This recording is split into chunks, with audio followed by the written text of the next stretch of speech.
Welcome everyone to Through the Valley of the Sphinx. This is a multi-session adventure for Dragonbane. This is based on an adventure of a similar title, but I don't want to tell you what the title is because it kind of spoils the ending. But it's by Jacob Fleming, and this was for the Old School's Essentials game, and I've converted it to Dragonbane because they're very similar in feel, and so it was a pretty easy conversion. So let me unpause the game and we will get started. The canyon lands stretch before you like the broken bones of some ancient world. Red stone cliffs, sun-scorched mesas, and winding ravines that vanish into shadow.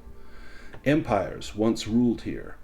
Their temples lie buried beneath the dust, their treasures hidden in forgotten chambers beneath the rock. But whatever greatness once lived in this valley has long since died, leaving only ruins, monsters, and wind. At the edge of this wilderness stands Fort Davelmag, the last refuge on the canyon road. Yet as you approach the fort, something is clearly wrong. Merchant wagons clog the roads outside the walls. Guards argue at the gates. Travelers whisper fearful rumors. Merchants missing in the canyon, thieves who strike in enchanted sleep, nightmares of a laughing jackal, and the fort's spring running dry. Such are the rumors that you overhear. The militia is overwhelmed. The merchants are desperate. Silver is changing hands for any soul brave or foolish enough to solve these mounting troubles. Fort Davelmag stands on the brink of panic, and beyond its walls, the canyon lands wait. Now let me post that to the chat.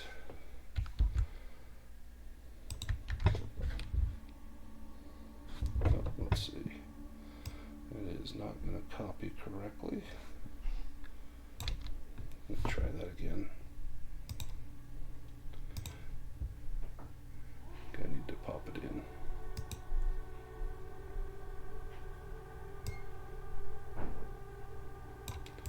We'll try that.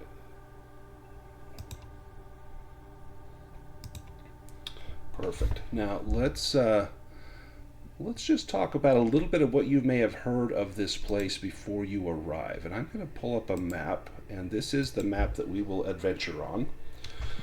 This adventure is a hex crawl. We start over on the middle left-hand side. You can see a token I've got here for the party, and you can see Fort Davelmag just up above us. This is the Hularor Canyon. There's the River of Hiad that passes through the center of this canyon. It's very wide and very long. Each hex is roughly 6 miles. So this, while not, say, the Grand Canyon, it's still quite large. And then you've got mesas all around the north and the south. And we are in the Davelmag Pass at Fort Davelmag. And we've heard a few things about this place before we arrive. And I'm going to roll for some rumors, things that we may have heard about Hularor Canyon, first off. So I'm going to roll, I've got a table here, I'm going to roll one for each of you. So we'll start with Orla. You have heard that it is said that it is said that an ancient cult which settled in the canyon so long ago is still active. And Tinderrock, you have heard that being ambushed by goblins or other creatures is not as rare an occurrence as one might hope. So it sounds dangerous here in the canyon. Circumference. You know that wealthy merchant caravans travel through the canyon, and they're often looking to hire guides to escort them. And Kaylin, I'll give you a new one. I won't give you the same one. There are multiple paths to take through the canyon, but the safest path is to stick to the river. Or such you have heard when folk learned that you were traveling this way. Now, let's jump to Fort Davelmag. So we're out here near the gate entrance, and there's a lot of folk here. No one seems to be going in, and no one seems to be going out. There's a lot of angry people. It's hot, it's dry. Guards are questioning everyone that comes in. And as your party approaches, do you know why you've all come here? Is there a reason why you've chosen to venture here? I mean, those rumors might help you a little bit, but I'm going to give you guys a chance to maybe suss out why you've come to Fort Davelmag. We can start with circumference, if you're ready. Yours is probably the easiest, because your rumor got a hit on something that you might do. Yes, I've heard rumors that a merchant caravan that traveled through here decades ago was carrying an artifact which I seek. They were lost in the desert storms, and I wish to recover a particular piece of treasure that I think they might have carried. And I'm coming here looking for any information that I might find about it. Well, this fort would be a great place to ask about all the caravans that travel through here. They likely keep records, and someone may even know something of that as well. What about Orla? What brings you to Fort Davelmag? Well, I've recently come into possession of a magical bow, or a bow that's just not right. So I think, having heard rumors of this cult that may still be active, I'm searching for a cult member to see if they know anything about this weapon. Yeah. And how about Kalen the Wild? What brings you here? Yeah, Kalen knows that these lands are pretty desperate and relatively untamed, and he's hoping to find monsters. The more powerful, the better to hunt, and no better place than one paying people to help. Absolutely. And Tinder Rock, what brings you here? He's not going to say too much other than to say that... yeah, you can keep it to yourself. I think I know why you're here, but... Right. So I'm in search of somebody. He tells, I'm just looking for somebody. I got pulled away from my from a very elite a guild for what I do to deal with this situation that was quite surprising. And I don't really trust anybody because I'm looking and I don't know how and who to trust. Excellent. As an artisan, you likely deal with merchants and like these caravans. You probably know, you don't want to get them agitated. Time is money. They're being held up. This is not good. And you actually, as you're walking up to the gate, passing, we've got camels carrying bundles. There's some very dusty and dry, emaciated-looking horses that have been pulling heavy wagons through this canyon. People are asking for water, and it's not being provided to them. And you hear a few grumblings, specifically about the fort. I'm going to draw a rumor for you. Yeah, you hear that quite suddenly and seemingly without cause, the spring that feeds water to the fort has begun to dry up. Now there is a mere trickle compared to the constant flow that they were accustomed to. Some have resorted to hauling water up from the river, but this source has caused some to fall ill from water sickness. With supply diminished and demand higher, with so many people currently at the fort, something must be done. And you hear that Captain Mossack and the militia are debating a course of action.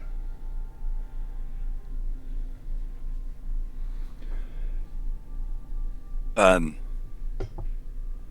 just going to try to ask the locals without, somebody who may seem to be, local-ish to this or knows this area well as what the theory is, if anybody has an idea what's going on. Give me a roll for that. It'd be like a persuasion roll. Okay. So that's going to be... Oops, I'm on the wrong thing.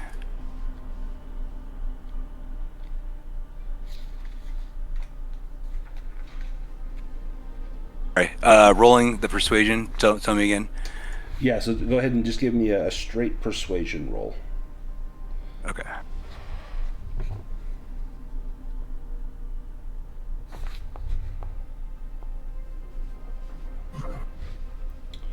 Oh, let's see. Hang on. Did you roll on your sheet? Let me see what your persuasion skill is. Oh, there we go. Sorry, I didn't do it pop up the first time. Sorry. Yeah, now I can do it. Let me do it again. Yeah, go ahead and give that another go. There we go. Oh, well, okay. Good for you. That's a chance to improve your skill there. You You get up and you talk, and they look at you like, don't bother us with this. We've problems of our own. If you're interested, go speak to the captain, Captain Masak. He said he's dealing with it, but I don't think he is. You'll find him inside. If they let you in. They don't seem to want to let anyone in these days. Okay. I bow to him. I know I just rolled a performance, but the number is still the same for persuasion. Sorry about that. Same idea. In fact, I'm gonna just update that on your character sheet so that it should affect the skill correctly. Yeah. So I'm gonna give you an uptick in persuasion, and I'm gonna remove the one from performance. Perfect. There we go.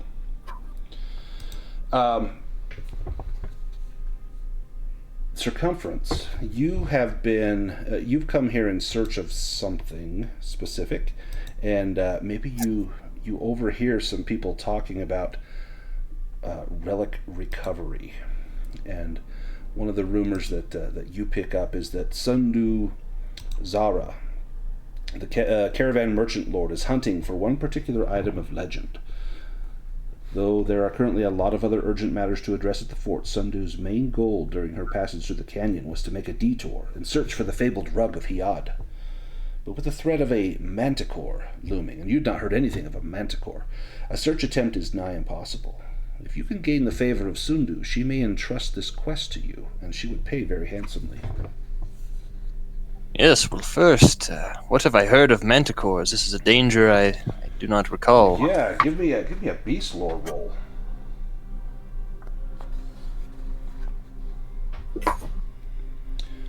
So you know very little of manticores, but what you do know is relatively useful. You know that they have wings, that they can fly through the air. You know that these creatures are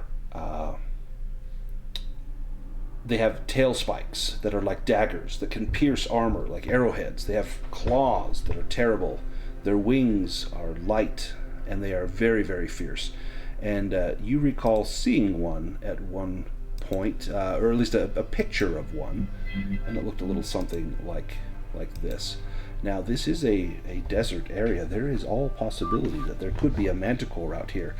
But you know that a lot of these locals become fearful that any little thing could be blamed upon some great beast that they see here or there. You've not seen any sign of manticore, but perhaps you keep your eye open for such a thing. Well, I will be on my guard, but no beast will frighten Circumference. I will, perhaps if I can find someone passing by who might know the where this merchant might be staying, I will seek to inquire with them. Yeah, give me a roll. That's going to be a persuasion roll as well as you try to gather where this Sundu Zara might be. Oh, you got it. One of the poor figures out here tending to camels says, "Sundu! Ah, yes. She has been allowed entrance. She is inside, likely raiding the supply storage. When you go inside, you'll find it on the right-hand side." Thank you, good sir. I will do just that. And he holds out his hand expectantly.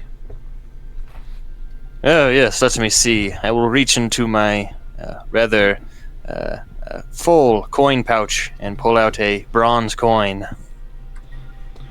He looks at it for a moment, kind of squinting, and he bites it. You see he's only got like 3 teeth left, and the teeth are very rotted and yellowed from smoking, and he bites at it and says, "Be gone with you."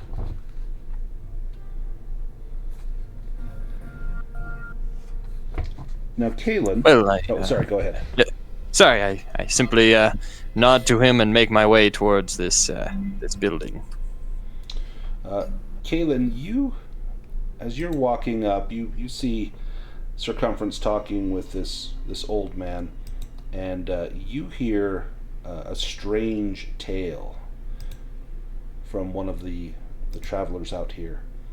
And they say, "In the past, many travelers who have been robbed have claimed they were cursed with sleep magic and robbed while unconscious. Travelers have come to call the culprit the Dream Thief. They say it attacks lone merchants or small groups making their way through the canyon. Those that have fallen prey to the dream thief have been marked with terrible nightmares afterward. Dreams are visited by a laughing jackal who torments them. The afflicted travelers all report some version of this dream, letting credence to the rumor. In Circumference, you overhear this, and perhaps you wonder, maybe this is the Manticore. Maybe it's someone posing as a laughing jackal, or some spellcaster, some sorcerer of ill repute that's trying to frighten these travelers. Kaylin, what do you think when you hear these rumors?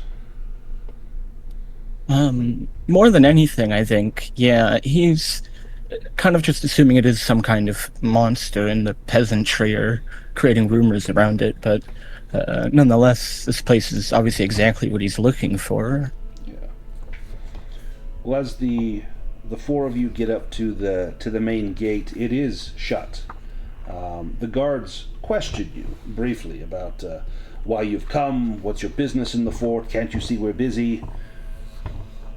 And Circumference, you know how these things work.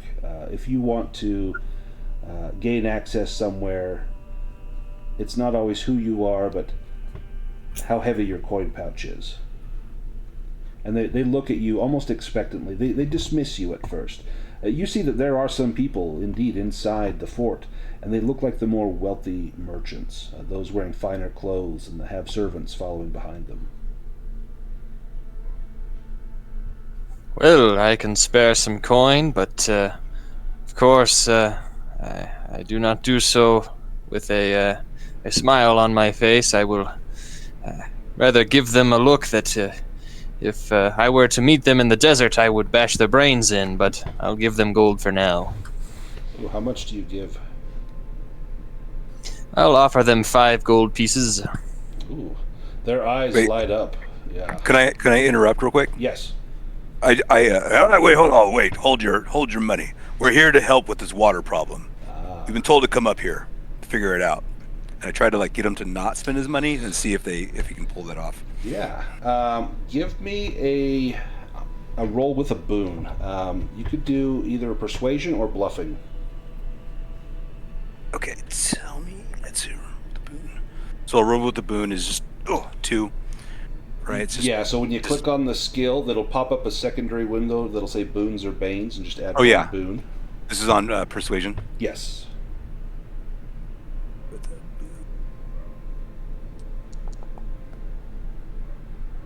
Oh, I think you missed it by 1. I think I did. They look at you like, water problem. What do you know of our water problems? Well, I just turned to him and said, give him your money. If you don't want our help, fine. Now, do you want to push that persuasion roll? You'll take a condition, but you're welcome to push that. Sure. So if you click on push roll, it'll ask you which condition you want to take, which will affect all your skills based on that attribute. But then you can recover that through a stretch rest or a good night's sleep. Where do I find that? Thank you. In the chat, you'll see where it'll show your dice roll, and then it says push roll. If you click on push roll, it will ask you to choose a condition, and then it will automatically... Oh, there it is. Sorry, I didn't have that open. Okay, there we go. No problem. We'll just do angry. So still a fail. So you do I just give them the money. Yeah.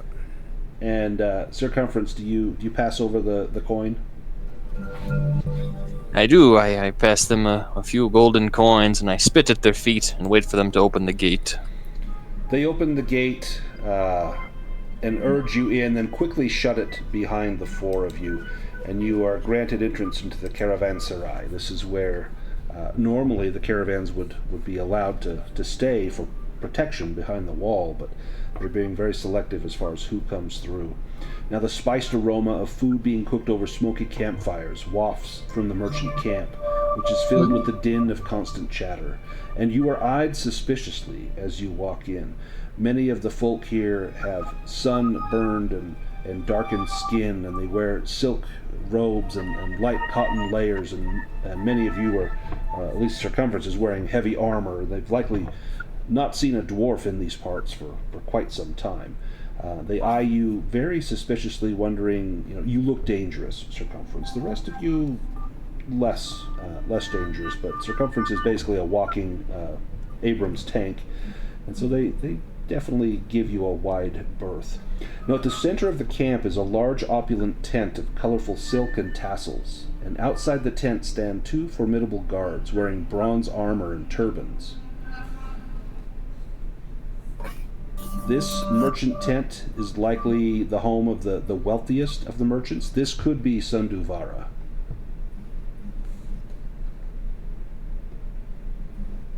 Well, Circumference would loudly call out from the middle of this square, not very concerned with giving away what his plans to meet with this merchant, and say, are you the guardsman for this, the merchant Sunduvara? I seek a council with them.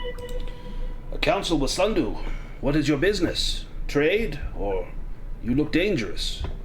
Are you here to offer assistance? Perhaps my services could be purchased to aid in the recovery of a certain artifact, which I know your master seeks. Come in. The master will see you. And the tent flaps are opened up, and inside you see that great ornate rugs have been spread out along the ground, and it's all the comforts of home, pillows and cushions, and places to sit and drink and eat. And you see, seated at one end, you see a woman. And she's there with a man next to her wearing a turban and a strange jeweled mask. And she looks at you and bids you to step forward. And she says, I hail from a far-off desert region. I am no stranger to these harsh, arid conditions. My caravan was headed to the nearest major city to do business with the ruler there, but there's been a crime that has put a pause on that plan. Unfortunately, one of the merchants in my caravan was found murdered at the hands of one of the militia here at the fort. The killing was unprovoked, and the scene a brutal mess. The guardsman claimed he wasn't in control of himself, saying he was asleep under some manner of magic spell. Many would vouch for his character, but evidence tells a different story. He's being kept in the holding cell, where he will do no trouble to anyone else. However, my counselor here, Vodrick, he wishes to protect me from assassins. You look too large to be an assassin. You must know that the life of a wealthy merchant is fraught with peril and never dull. So tell me, are you here to help me with my problem, or do you bring me more? Well, I think that I could help you with your problem, and I think that you might offer me help as well. Do you know Captain Masak here at the fort? Are you familiar with him? I've heard the name, though I've never met him. I've tried to buy his assistance. He won't give it. He protects his man fiercely. He is a loyal captain. Perhaps you can make him come to some understanding. Hand over that guard from the holding cell, and we will go in peace. But I fear this will not be easy. Now tell me what it is that you seek. Well, I've heard talk that you lost a particular artifact of some value, a rug or some sort. Perhaps I might be able to help you retrieve it, as I too seek an artifact. Not the rug, but a different artifact that I believe might be lost in the same hoard of treasure, but I suppose this is my best lead. Well, I can tell you what I know. This rug is held in the northern part of the valley. And let me take us back to our map. There is a place near the Lurzaki bench called the Statuary, near the Lurzaki Trail, and you can see it right there is the statuary. Oops, let me get on the right tool. Yeah, right there is the statuary. She says, "It is rumored to be held there, in that old palace or temple of statues, of figures, carved from stone, said to be very beautiful. I have not been able to travel there for fear of what may have happened here in the canyon. This makes me uneasy. I am a very... well, how do we say it? I am a very suspicious person, and I do not feel that it would be safe for me to venture forward. But if you were to do this for me, perhaps we could aid you. But first, get me my man from Captain Masak." Well, this task seems easy enough. I will return to you once I've completed this task. Very well. If you need anything while you're here, food, wine, any other provisions, come to me. I will sell them to you at cost. If you help me recover the rug, we will both be very wealthy indeed. Well, speaking of provisions, it's been an awfully long ride, and if you had a chamber pot I could use, I would be much obliged. We have only the finest. This pot here, and she points over into the corner, and there's a very ornate porcelain pot that's embossed with gold and painted figures. There's birds and vines on there. This pot here belonged to the merchant who was slain. I see no reason to keep it around. You're more than welcome to use it. Besides, if you do use it, I shouldn't expect it back. Many thanks. Keep it as a gesture of goodwill. But please, use it outside of my tent. Oh, certainly. Now, the rest of you are in the tent here. Do any of you have anything to say to Sanduzara?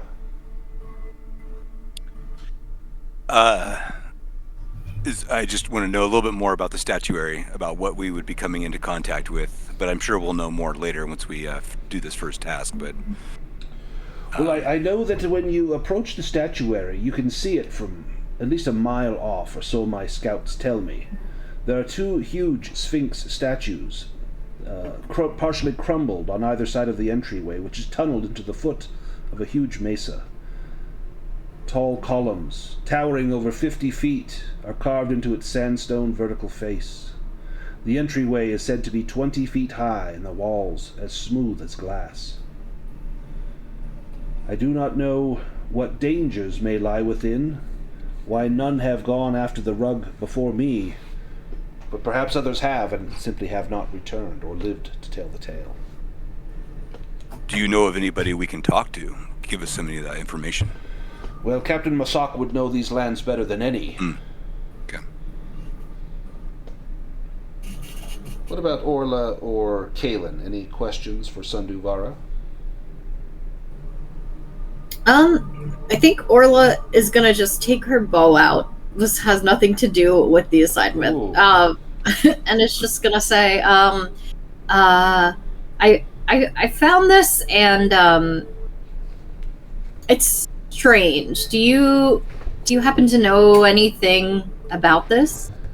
Sundu snaps her fingers, and Vodrick, the gentleman with the turban and the jeweled mask, steps forward, and he puts a hand to the side of his head, and you see the jewels on the front of the mask begin to sparkle, and his mouth drops open, and he gasps, "Get it away! Get it out of this tent! At once!" But what is it? That item... that is a terrible, terrible thing. There are many magics in this world that should not be allowed to exist. There are many creations, many weapons that do more harm than good. This is not a weapon to defend. This is a weapon to strike and kill. Tell me, how have your thoughts been of late? Yeah, mostly fine. There was one guy that I may have murdered instead of just scaring, but you know. Just one, you say? Then For now. you have not held this bow for long, have you? No, it's fairly new. Yes, well, the best thing I can tell you is to be rid of it at once. But I fear that the bow would not simply let you set it down. It would require you to see its mission fulfilled, and I fear there is a high body count when that bow comes. Now, All right, well, thank you. There is a rumor that this valley is the dwelling place of a Sphinx. A Sphinx is a wise creature, filled with riddles and knowledge. If you would seek to understand that bow, find the Sphinx, speak to them, learn what you can. I do not know if such things are even true, but such are the rumors. Okay. Thank you. I'll be outside the tent for everyone's comfort. And she'll leave. And you see him breathe a sigh of relief as you step out. And Kalen, any questions for Sundu or Vodrick? Yeah, I think he would just say, well, we will be gone soon, but I will ask, so I will ask the captain as well. Have you heard any rumors of monsters specifically? I'm not talking about, like, peasant stories, but, like, I heard some tale of a manticore, something like that. Is that something you know anything about? Well, if you ask me, says Vodrick, this manticore is likely the Sphinx, is what I would expect. I think people have seen it and did not understand what it was. I have heard the rumors, but I have seen nothing to substantiate a manticore or a Sphinx to be true. But what I hear is those who deal with this danger, they undergo a strange sleep where their dreams are disturbed and they have terrible nightmares. A laughing jackal torments them during the night, and by day fear grips them until they fear to sleep, but once they do, the jackal returns. I do not know if this is the Sphinx or a manticore or what it could be, but it sounds foul and evil, and we would be rid of this place if the canyon were to be reopened. But Captain Mossack forbids it until he has determined that it is safe to travel. His men are pushed to the limits here as it is. He will not go after anyone lost in the canyon or beset by danger. Well, I expect we will be able to do much to help about that. And he kind of just looks around after you if nobody else has any questions. I have one more question, but I want to see if I can get everybody to leave the tent, and then I'm going to turn and ask one more question once they're gone. Yeah, go for it. The question is about whether or not they've seen any signs of captured children, slaves, anything where people are, who knows what. Captured children? No, but there is a place, the Temple of Forgothu. I'll mark it on the map, over by the river of Hiod. Mm-hmm. There's a place there, that fell temple, where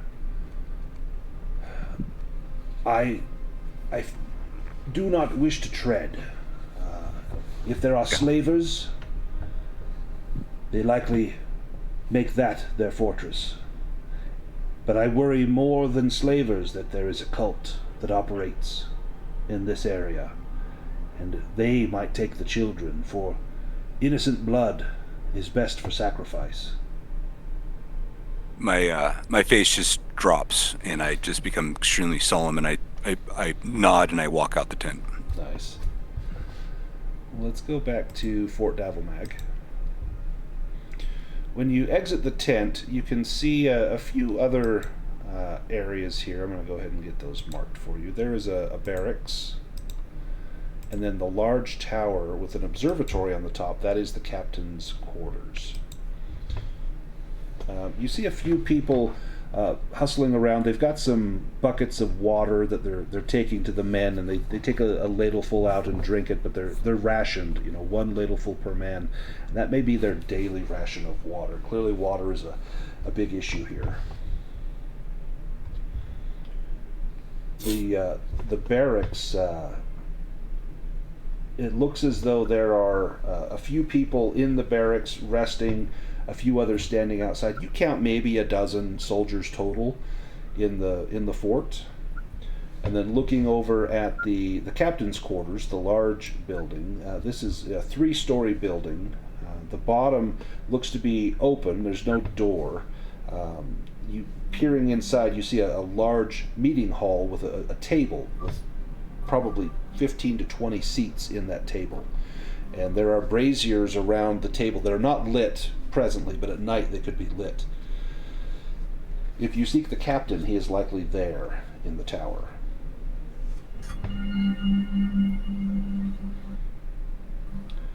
Let's go to Circumference. Where would you like to go, or what would you like to do here?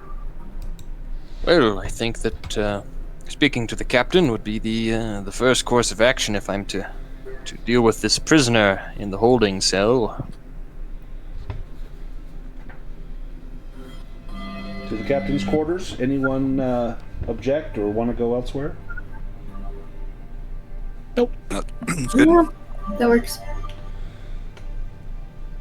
Once inside, you are taken into that large meeting room and allowed to sit at the table, and soon a serious and contemplative man with a gray beard and rough skin from years of wind exposure comes down the stairs. Now, this man does not seem to be a friend to anyone, and he doesn't seem to be evil or mean, but you can tell he takes his post very seriously, and he would expect the same. He runs a tight ship here in the fort. He ensures that everyone is doing their duty, and so you get the sense that to hear that one of his men was accused of killing a merchant would have really affected him. Let's go ahead and jump into a little role play here. So, Circumference, you are introduced first to Captain Masak, and he comes over and gives you a polite bow, and then pulls out a chair and sits next to you. Tell me, why are you here? You do not look like merchants. Well, Captain, I am not a merchant. You guessed correctly. I am a knight of my clan from lands far away from here, but I come seeking something. But to obtain that which I seek, I must work for some merchants who have promised me information, and you are now the one who I need to speak with. This is concerning that guard which you hold in the holding cell, accused of murdering merchants. Poor old Jor. His name is Jor Gulat. Poor old Jor, yes. He was found standing over the mutilated body of a merchant that belonged to Sunduvara. Jor claims he's not at fault, and I believe him, but the evidence... Well, there were no eyewitnesses. I will not allow anyone to speak to him but myself. I'm afraid Jor... He's in a bad position, but I will not give up one of my own men if I can help it. If I can find who did this, Jor can go free. I don't believe he did this, but my hope is beginning to fade. Forgive me. I would offer you refreshment, but we are dealing with a problem here. Our spring seems to have dried up. I know you are thirsty and dry from your travels, but we're all making do as we can. I can't let you speak to Jor, but I can pass a message to him if you like. Well, perhaps it would satisfy both you and the merchants if I were to help you find who was responsible for the murder of this merchant. Perhaps that would clear things up and help me to bring this whole issue to a conclusion. Well, you would have my gratitude, and I'm sure that Jor would be beside himself with gladness he were to go free. I'm afraid that the executioner's axe is but a few days away for that one.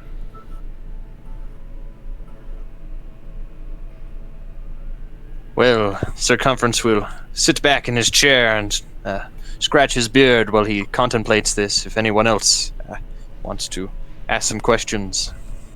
What if this problem with your water? What do you know about it? Is there something we can do to help you out with that? Well, I wish I knew more about it than I can tell you. You see, we have a spring, and let me take us to the map, and you can kind of see the spring on the map. There is a small spring just north of the fort, right there. It says this spring seems to have dried up, and it was once a great flow for us, clear water, but now it is but a trickle and muddy and silted.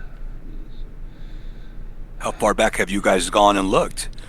We've gone 2 miles. I've sent men to go deeper, but well, they've not returned, and I fear the worst. I fear foul play, if I may be honest.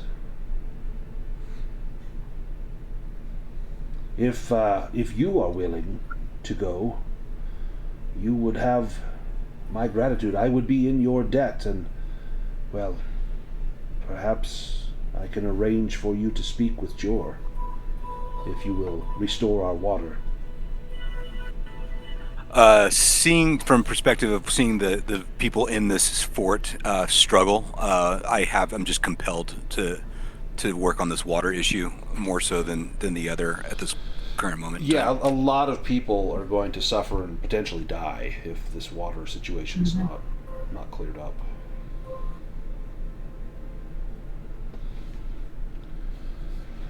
If you would take that journey, but a few miles up, follow the spring, perhaps you can find what the issue is.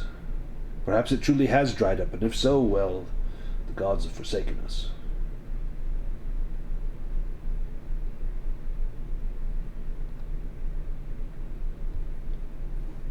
Any other questions for Captain Masak?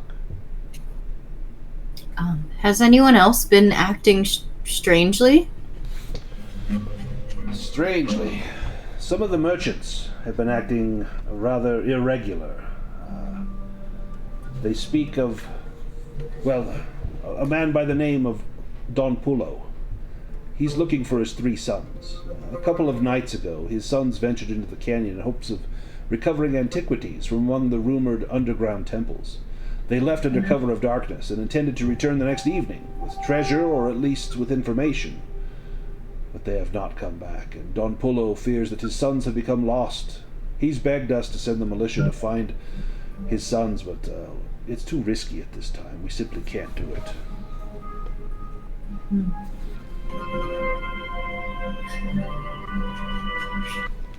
It is believed that they traveled south from here, past Goblin Mountain, following the Laughing Devil Trail.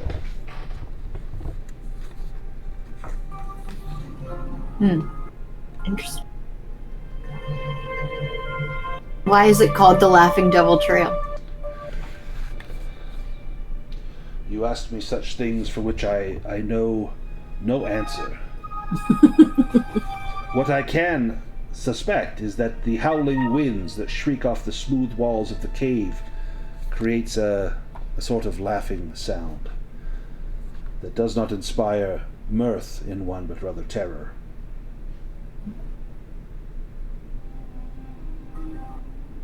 And what do you think of this rumor of a Sphinx? Sphinx. This is but frightened talk. There are no Sphinx. There have been no Sphinx in these parts for centuries. No, there's something else at work.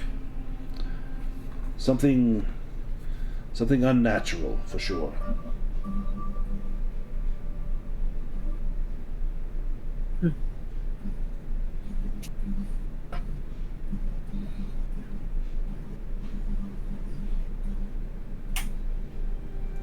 Now, are you going to help us with this water problem? I look at the group, see what their response is. I'm super motivated. Yeah, if you want to get on their good side, this is the best way to do it.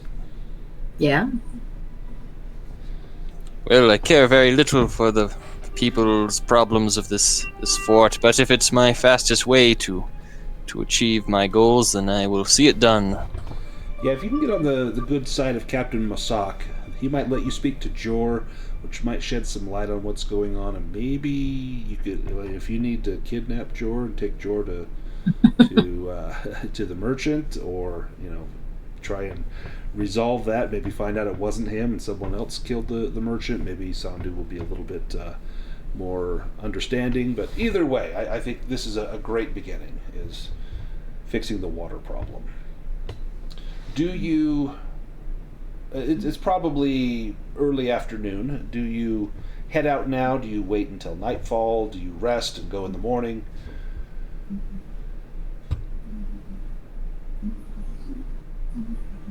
Any preference? Well, I'm not sure how long I'll last in this blistering heat. Perhaps it'd be best if we wait for evening. Mm-hmm. Yeah, it's probably best to do your traveling. Maybe travel early in the morning, and then during the hot part of the day, that could be when you make camp, and then travel in the cooler afternoon and into the evening. Each of these hexes is 6 miles, so to get up to like where the spring is doesn't take long at all, but then you'll follow the spring, and so it may take a shift of time to do this. We will use the Dragonbane traveling rules. Now this this whole adventure is a hex crawl, so a lot of these hexes have things in them. Some have none, some have things, but it's exploration, and so we'll be doing a lot of these journeys. And we need someone to lead the way, and they make a bushcraft roll. If it succeeds, there's no mishaps. If it does not succeed, there's a mishap or an encounter or something interesting, potentially dangerous, that happens. So who wants to lead our way? Who feels like they might be best suited to follow the course of this spring? I'll be sure to get you guys all lost if you choose me. I am good at bushcraft. Excellent. Orla, give us a bushcraft roll. That's good. Excellent. Yeah. So you head up to the spring, and you see the bed of the spring is about 3 feet wide, about 1 meter wide. But right now there's just a little thin trickle coming down. It would take you minutes just to fill your hands with enough water to drink. And the ground inside the channel where the spring runs it's dry on top, but if you poke your finger in or dig down, there is moisture down there. So it's not been long that this spring has run dry.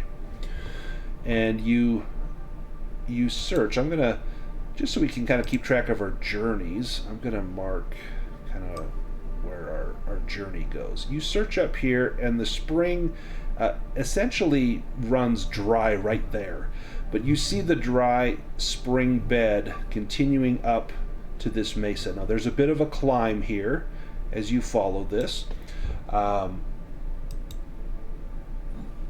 You've got this butte, this mesa up here, and it's a pretty good climb from the valley where the fort is up to this. So I'm going to need at least one person to basically do a climbing check. This is an acrobatics roll, and maybe they trail a rope down and help the others climb, or someone that's picking the path there. So Orla, you were very good at keeping us out of rock slides and things like that. Mm-hmm. But I need someone to tackle this. Anyone feel like handling this? I would allow either an acrobatics roll. You could also do a hunting and fishing roll if you're looking for where does the game travel, whatever game there might be. Maybe that's a safe way.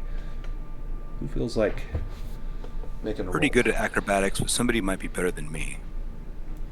What's your score? 14. Ooh, that's really good. Mm-hmm. I think that matches mine. Yep. Now, if Orla is helping, then you can have a boon on that roll as Orla's pointing out spots. Oh, don't put your hand there. That's a cactus. Over there. Okay. So go ahead I and will take assist.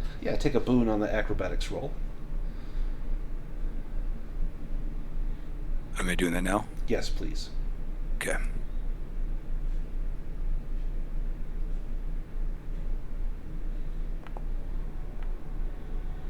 Nice. With the boon.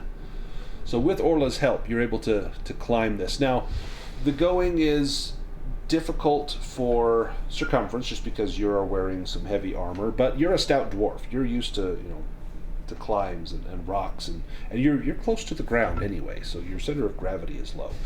And you make your way up there. This little mesa up here is called the Warrior's Rest. You pause there briefly before continuing up this steep climb up to the Edrin Mesa, just the lower border of that. And so inside, so you basically have the lay of the whole hex here. You see there's a small little promontory that pokes up, kind of like Monument Valley here in the U.S., little bits of sandstone that kind of jut up. And from up here, you can see the full expanse of the Hularoar Canyon. You can see the river traveling down. It makes these little zigzags, which will eventually form little oxbow lakes in there at some point, or perhaps a lake itself if the river were not so dry. You see a huge butte over here, as well as a massive bench up here. That must be where the statuary is. You can see across that chasm over to there. And then peering all the way across, you see the Salt Canyon swell down here. You see Chapel Rock over here, and a few other prominent features rising up. But for the most part, just this vast canyon dominates your view. Now, as you start to get close to the kind of our destination here, you find a dam. The spring has been dammed up. Someone has placed rocks and mud and sand in here, and this was done intentionally. So this was not just happenstance. It wasn't a rock slide. This has been placed intentionally in here to block up this water. And behind it, you can see that the spring is filling up a small reservoir. It's simply being deprived of the people of the fort. Does it look like we can undo it, or is it pretty significant? It'll take some time, but it's definitely doable. Should we scout the area before we start doing anything? Yeah, in fact, Tinderrock, if you want to give me a spot hidden roll, maybe you look for tracks or markings. Oh boy. This looks like maybe someone or something did this, something intelligent. This isn't going to go well, guys. Oh. Whoa. Wow, a 5 failed? Oh my goodness. Wow. Do you push it? Nope. Yeah, you look around and maybe you mumble, before we tear this apart, let's make sure that we're safe, because likely if someone did this intentionally, they could still be nearby and maybe they're watching you. And as you're hard at work doing this, you're not defending yourself, they may fall upon you. But you have a great idea. And so you guys see Tinderrock kind of looking around, looking at the ground, scratching his head. I see nothing. Oh, there's prints behind me. Everywhere I walk, there's prints behind me, but none in front of me.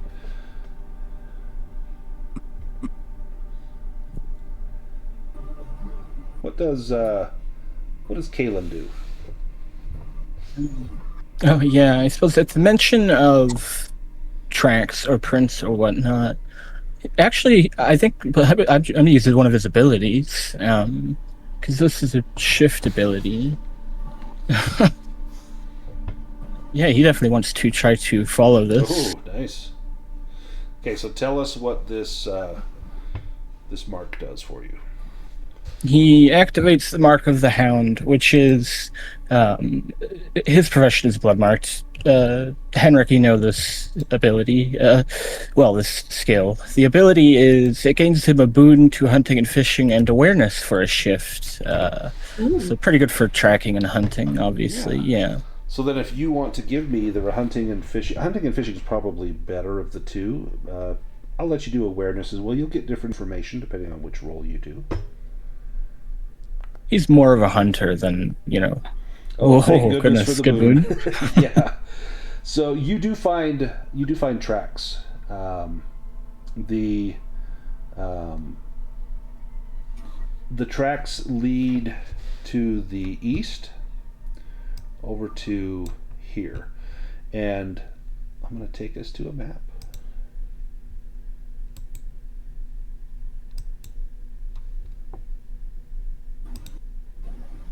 All right, and so you can see just kind of above you, that's the cliff face. You're kind of on a narrow crop of cliff, but the tracks seem to continue to lead forward. And let me have Kaylin make an awareness roll. You get a boon on this as well. Is that with the mark? Or? Yeah, because you still have the mark active. Yeah, it goes for a shift. Yeah, so that's like 6 hours. So. Yeah. Ooh, nice rolls. Up ahead, you see movement, and you catch a whiff of something. The wind is at your face, and you smell dog, essentially.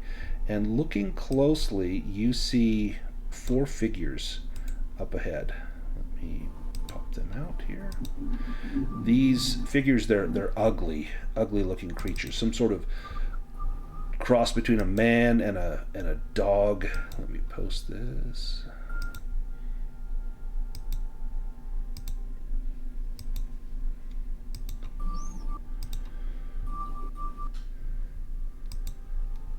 And the smell. Yeah, they look fierce. They're carrying a battle axe, hand axes, swords, long spears, wearing leather armor. These are intelligent creatures. And they're standing almost like sentinels, like guards. Okay, interesting. So they're not mindless creatures. Good knowledge to have. Yeah, well, Kayla will probably just grab Henrik and just point this out to him. They're not, they're guarding something here. Yes, certainly. Have they spotted us yet? Doesn't seem to have spotted you. And just out of curiosity, does his tattoos, do they glow when he uses his skin art, or how does that work? It's totally up to you, I think, by description. I could read it again, but I've written it down as they glow when he uses them, so... Well, let us approach with caution and see if they mean us harm. Who approaches?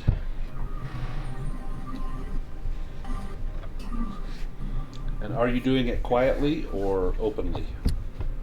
I don't think either quietly with circumference. Yeah, neither of us are really. Orla, give me a will roll. Ooh. Yeah, I was gonna ask, do we see this, or are we too distracted by the dam? No, you see. So we kind of walked away from the dam, maybe 15-20 minutes, and you see that Kaylin and Circumference are kind of squat down, pointing, and then you see the movement. You see these creatures. You feel an urge, not a compulsion, but an urge to draw your bow and fire. But you fight it back, thinking, no, this is not the time. But yeah, that urge is there. Start a fight with these guys. Yeah. Oh boy. She'll just kind of maybe also crouch down and just hang back. I mean, she's better at a range distance anyway, so try to blend in. Yeah. So do you want to make a sneaking roll if you are trying to hide a little bit? Let's do that. If you fail, it just means you don't find any place that's suitable, but maybe there's a... oh my gosh, really? That's on edge. It's a 15. She has a 15 in sneaking. Oh, do you push it? Yeah. Yeah, I'll push it. She's going to get... Don't want dazed. That's going to affect your bows. Yeah, not dazed. We'll do... disheartened. I don't think charisma's gonna do. Oh my god! Man. Yeah. Wow. There's just okay. No place she was to not. Hide. There's like a little dead bush with no trees on it. You kind of crouch behind it, but there's no cover. It's just a few sticks. Mhm. But you do the best that you can, and you only hope that they won't notice me here, because in your head you don't know that you failed that, but you think you're hidden. I'm good. What about Tinder Rock? You see Kalen and Circumference crouched down, surveying the scene. Circumference probably has his sword drawn. I think I'll try to kind of quietly walk up behind him. Give me a sneaking roll.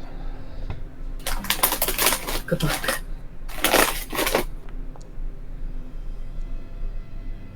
Oh, do you push it?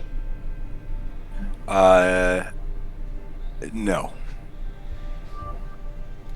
This creature here, these are gnolls, Gnoll. This creature here turns and looks in the direction of the four of you, and spots Circumference and Kalen squatted down, and draws out a battle axe and snarls, and taps his buddy on the side, and the two of them bar your way.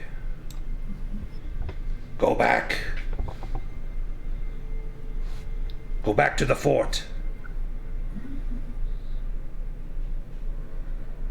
Oh, I don't think we'll be doing that. We seek answers. Have you messed with the water flow here? Yeah, yes, we have. At the behest of one greater than you.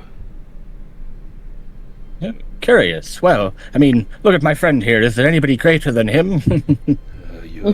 You have not met the Master.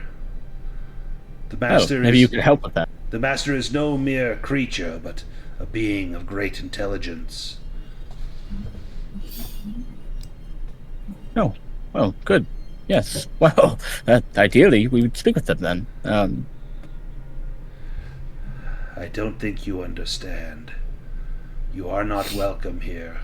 This is your last warning. The water is ours. Tell the captain. He can die for all we care.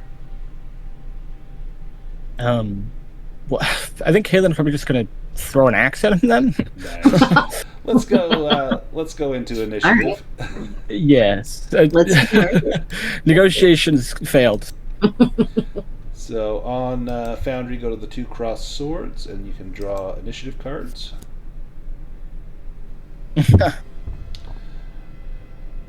Hell yeah.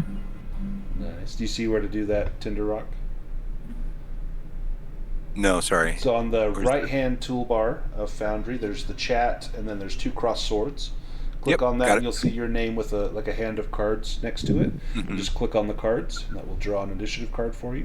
Perfect. Yep. Excellent. So, Orla, you get the first action. Your bow is whispering things to you. It's so ready. And as it senses that the moment has arrived, it almost delights in the fact that you draw it out. Great. Yeah, we're just gonna shoot this gnoll over here with my problematic bow. Yeah. But is it a problem if it kills stuff? No, I mean, I guess it depends on what it kills. Right. Go ahead and click on roll damage. Nice. Cool. Deal that damage. Excellent. You see blood fly out as the arrow pierces deep into that gnoll. So, Tinderrock, I have a special module on here called Splatter, and so if you knock a creature to half of its hit points, it'll shoot out blood, so you kind of have an idea of like, oh yeah, that hurted a lot. One more of those, you'll take it out. Same goes true for you guys, so everyone can tell, oh shoot, Kalen is low on hit points because he's bleeding. Plus, if he moves, you'll see little bloody footprints. So, Ooh. Orla, do you move at all? No, I'm gonna hang back here. Excellent. Circumference. Well, I think it makes more sense if Kalen wants to switch, then he can throw his axe. Let's swap initiative with Kalen. All right. Generous, thank you. Kalen, you're up.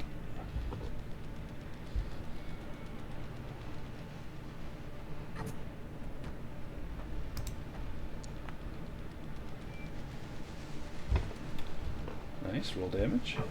Ooh, Excellent. nice. I see no blood, so you didn't take him below half. And if you got any movement, you can take it. And then Tinder Rock, you're up. All right, my movement is... So you can move. So the little HUD will show you next to your picture. You've got 6 squares. So you can move 6 squares of movement, and it will track those. So when you go to move your character, you'll see like a green line, and then it will turn yellow. So you can do the full green, and that's as much as you can move and still take an action. You can also move into the yellow, and that's as much as you can move if you move again as your action. If it goes red, you can't go there. Okay.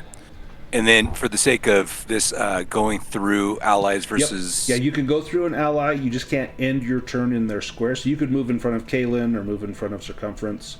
And then but I can't... Oh, sorry. Go ahead. Sorry. I was going to say, if you move away from a knoll, they have like a zone of control. So every square around them, if you move away from them, you have to make an evade roll, or they get a free attack on you. Could I move to the one that's bloodied on the back side of him so that I don't impede? No, so you couldn't move through an enemy, but you could move up to him. And then you could, let's see, you've got 1, 2, 3, 4. So you could move up there, attack, and then move back to here. But you would have to make an evade roll, or they would both have a chance to hit you. Okay. I'm just going to move right in front of Circumference, and I say, pardon me. And I Dwarf swing. coming through. I barely get around you, by the way. Go ahead and target the knoll. So if you click on the token and push T, it will... Yep. Perfect. And then and then you can, on your character sheet, click on your weapon. Or on the HUD, click on the weapon, and then it should ask Boons Banes, but there's none.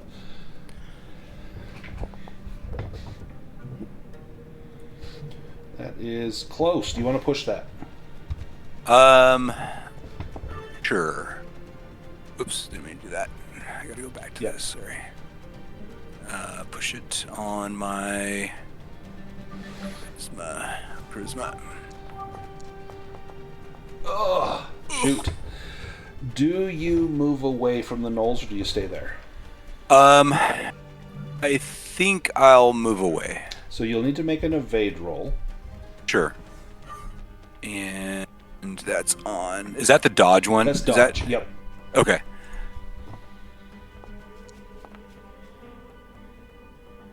Ooh, do you want to push that? No. Okay, so they will both get a chance to hit you. You can still move, but they don't auto hit, but they get a chance to hit you. Then in that case, I will. Okay. Push that then. Oh, this is fun. There we go. Nice. So then you can move back behind Circumference if you like. Yeah, perfect. I'll do that. Noel's turn. Alright, this one. These guys can move 5.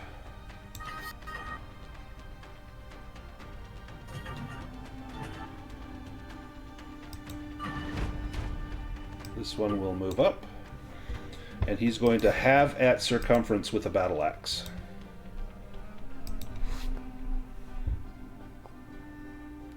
And that is a miss. Nice. This one will come up and have at Kaylin with a battle axe. Just hit me and save me the willpower. Do you want to Guardian this in case it's a hit? Oh, it's a hit. Oh, shit. Yeah. Okay, so this is against Circumference. So let me update the target. Am I generous and just have a free attack against another enemy? I'm going to roll a die. So if I get a 1, or flip a coin, a 1 is a double damage, a 2 is it will attack both of you. Well, double damage on Circumference.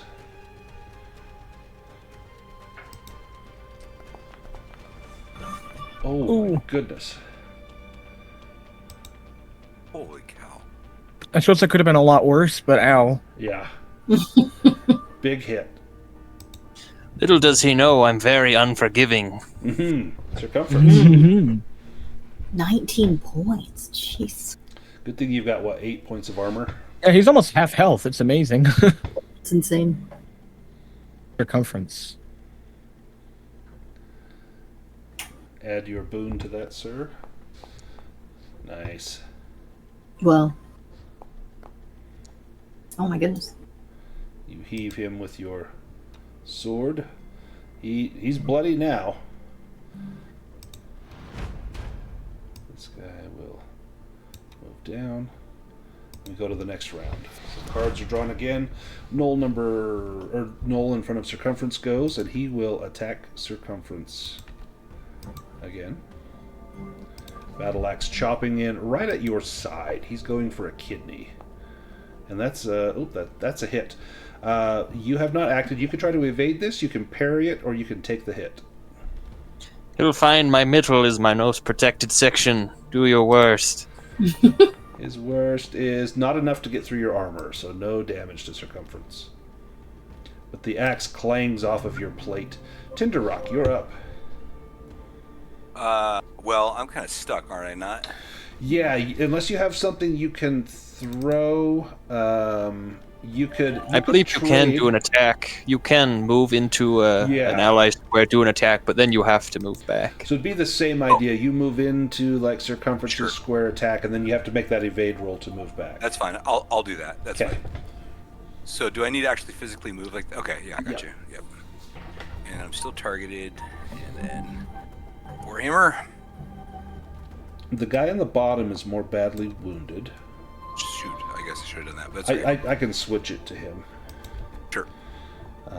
Before you roll damage, let me update target. Okay, go ahead and roll damage. Oh, man. Oh, no. Dang. Yeah, his armor blocked all of it.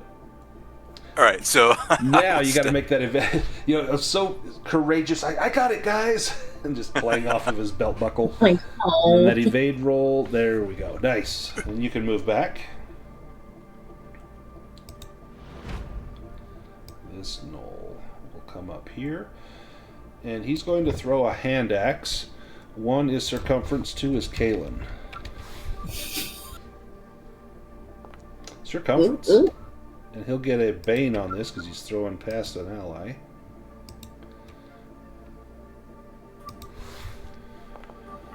Oh, with the Bane, that's a no way. So he misses. Kalen, you're up. Okay, for the sake of it, we'll try a Skinner. Oh no! Oh no! Oh, no! No, he won't. Oh, boy. Okay. So he's not using that ability in this shift. Shoot. Do you move? Hold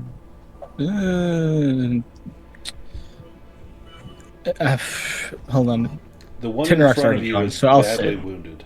Oh, of course, you just tried to do your thing and failed, so you're just going to hold your ground? Yep. Orla, you're up. Your bow is just vibrating in your hands, eager for that arrow. Yeah. I have an ability called Twin Shot, so we're going to use that. So you will roll with a Bane, but then you can hit the same target twice or 2 different targets. Now you'll get another Bane because you're shooting through an ally, so it'll be 2 Banes. But if you hit, you automatically hit them both. Okay. So target. Do 1. I still? Oh, sorry. Go ahead. Oh, do I still go hit the bow in my inventory and then do it from there? Yeah. So target one of the knolls, and then click your bow and just add 2 Banes. Oh, there we go. Add 2 Banes? Yep. You get 1 for... hang on. It'll probably give you 1 for shooting through an ally. So just add 1 Bane. It'll probably say obscured by target or obscured by token. So add 1, but it should roll 3 dice. Yeah, there we go. Oh, a dragon, man. But we take the 19. Do you want to push that? Yeah. We're gonna do angry. Your bow is angry, that's for certain. There we go. Oh, the 17. Dang it. Oh my god. Dang it. One day I'll be able to use this skill. Alright, 1 is Circumference, 2 is Kalen. Going after Circumference. He hit you hard last time, and I think he likes his chances here. He's coming to cleave your helm in two, and I think that's a miss. Circumference, your turn. Right, I'll return his blow.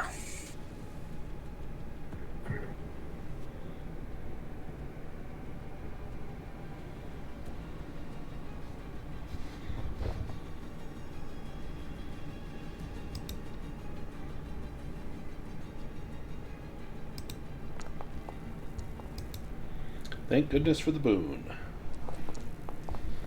There we go. How do you take him out? I lop his head off, and then he falls to the ground, and I step over him. Nice. If you want to move, you can. Yeah. You could even move to here. You wouldn't be able to Guardian Kalen. No, I like this spot. Okay. This knoll comes up, and from there he has a long spear he could reach you with. So he will thrust at you with a long spear. It's got reach of 4 meters. I think that's a miss. That's a miss. Go to round 3. Kalen, you're up first.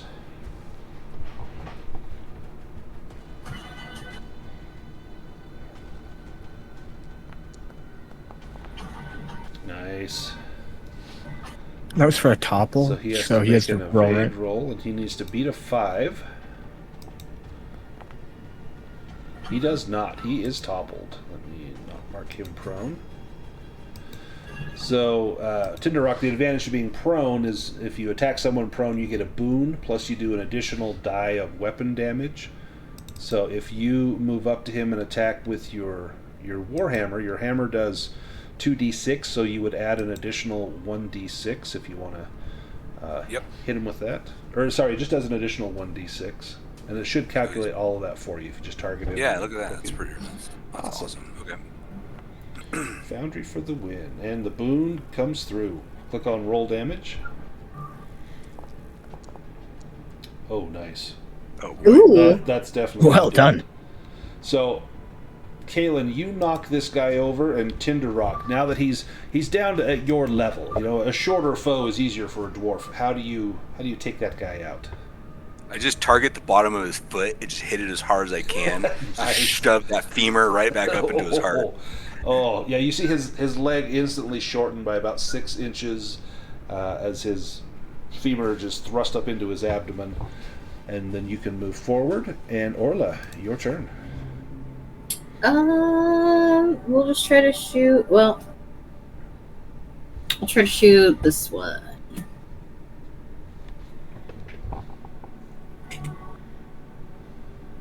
Okay, come on, magic bow. There we go. Roll damage. Yeah. Nice hit. Okay. There's blood. Nice. Alright, this knoll will step up. 1 is Tinder Rock, 2 is Circumference. Circumference.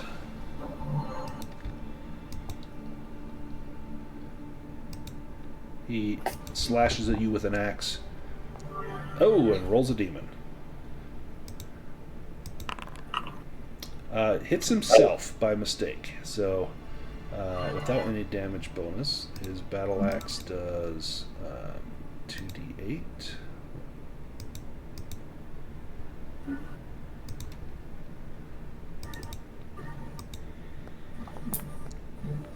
Oh, okay. 11 minus his armor.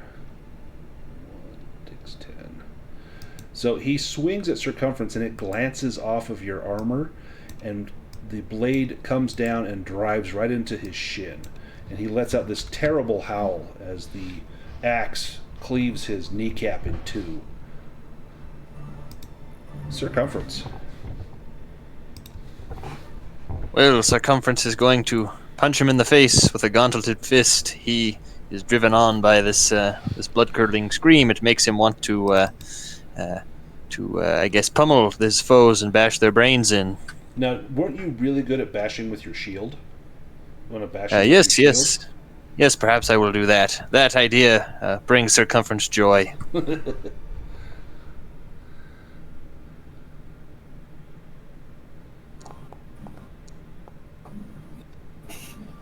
Roll damage.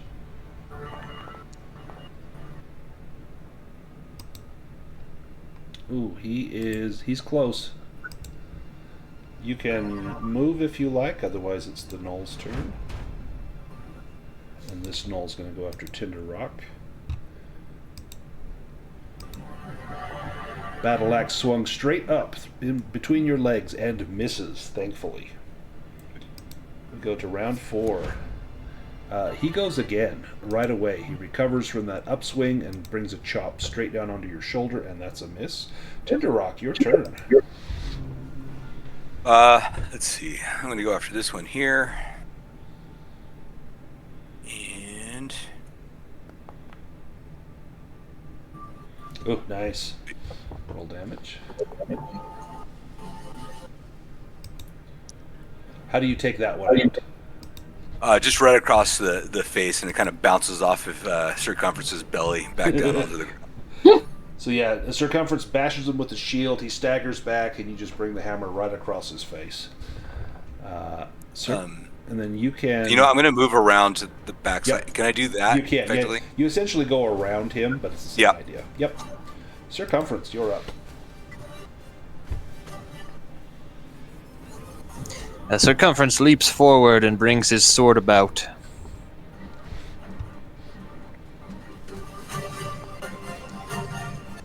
Nice. Roll damage. There we go. How do you take that Gnoll out? Yes, I drive my sword right through his belly, spilling his guts and intestines, and he perhaps reaches down to grab them, but then I bring my sword in for a second sweep and lop his head off. Nice.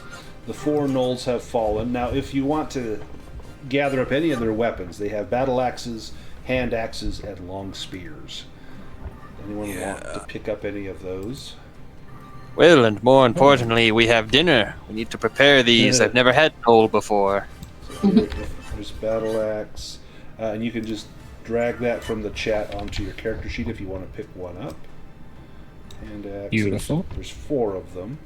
Let me add a long spear. They also have leather armor, if anyone was wanting. It smells like dog, but there is leather armor. It smells about like what I smell like right now. Right? You know, There's leather. Long spear is pretty good. You can attack from 4 meters. Yeah, so you can have a space between you or an ally between you, like that Gnoll did, attacked from far away. If you want to search the bodies, that's a spot hidden roll. It takes a couple of minutes. You don't know if there's any more Gnolls about. These 2 did seem like they were guarding something. And also, yeah, if anyone wants to do a round rest, you can do that now. If we want to do a stretch rest, which takes about 15 minutes, someone could do that while others are rifling through the bodies.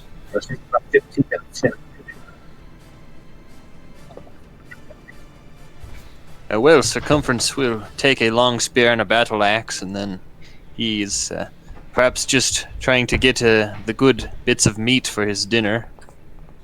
Nice.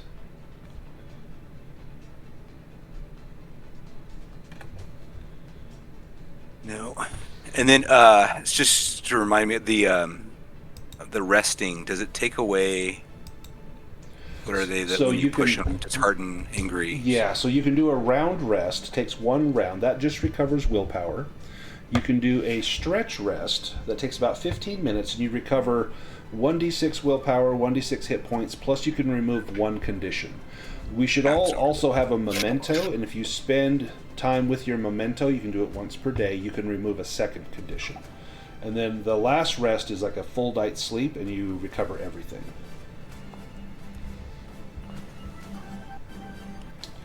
So Tinder Rock and Kalen fail. Does Orla want to try spot hidden? See if you can find any loot on these fellows. Sure. I'm angry. Wow, with a demon. Nope. No, in fact, as you're over there searching the bodies, maybe Kalen, you look over and you see that Orla, she kind of paused as she was searching the body, and you see her just sort of running her hand over the bloody wounds, and she's sticking a finger in one of the slashes and pulling it out and just rubbing the blood between her fingertips, and she looks like she's in a bit of a trance. Well, keep an eye on her. Ooh. But yeah, it looks like these guys probably weren't carrying anything of value. Maybe they were, maybe their belongings are elsewhere. Maybe they don't have all their belongings on their person. Master yes. has it. Yeah. Kaelin, have you ever prepared a knoll before? You seem pretty good with that axe. Perhaps you could help me get some fillets off here. Well, not a knoll, but I'm very good with it. Yes, I'm happy to help. So that's I think it's bushcraft to harvest meat, but I would allow a hunting and fishing roll. That seems to make more sense. I was going to say, to be fair as well, maybe Kaelin could use adaptive to make it hunting and fishing. Yeah, yep. That feels like a fair... Because especially out here in the desert, we're going to need rations. Oh, yes, you're right. Nice. They're a great cut. With a dragon. So we find enough meat that doesn't look rancid to make this many rations. 5 rations worth. So maybe you take like the fillet, the loin off of these knolls. That's the best part. Yes, and the one that stabbed me, I'm going to make sure I take his heart. I'll be eating that first. And Circumference, you pull this little magenta purplish heart out of his chest, giving it a good squeeze to squeeze the blood out of it, shaking it a little bit, and then stuff it into a pouch. Yes, some salt and perhaps a little lemon. This will be delicious.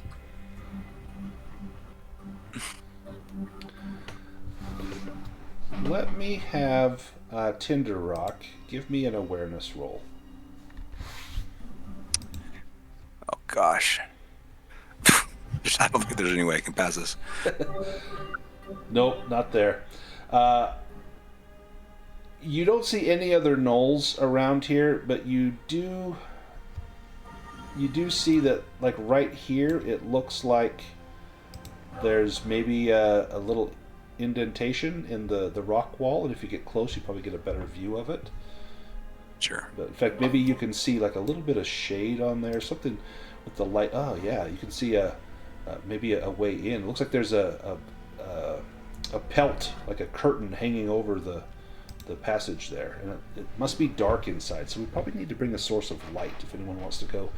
Has a torch, wants to light up a torch or a lantern, or I don't think we have a magic user. I'll light up a torch. I'm going to equip you with a torch on here.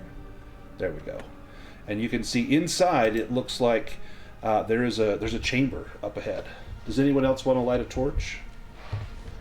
Do not have one. Orla, are you joining us?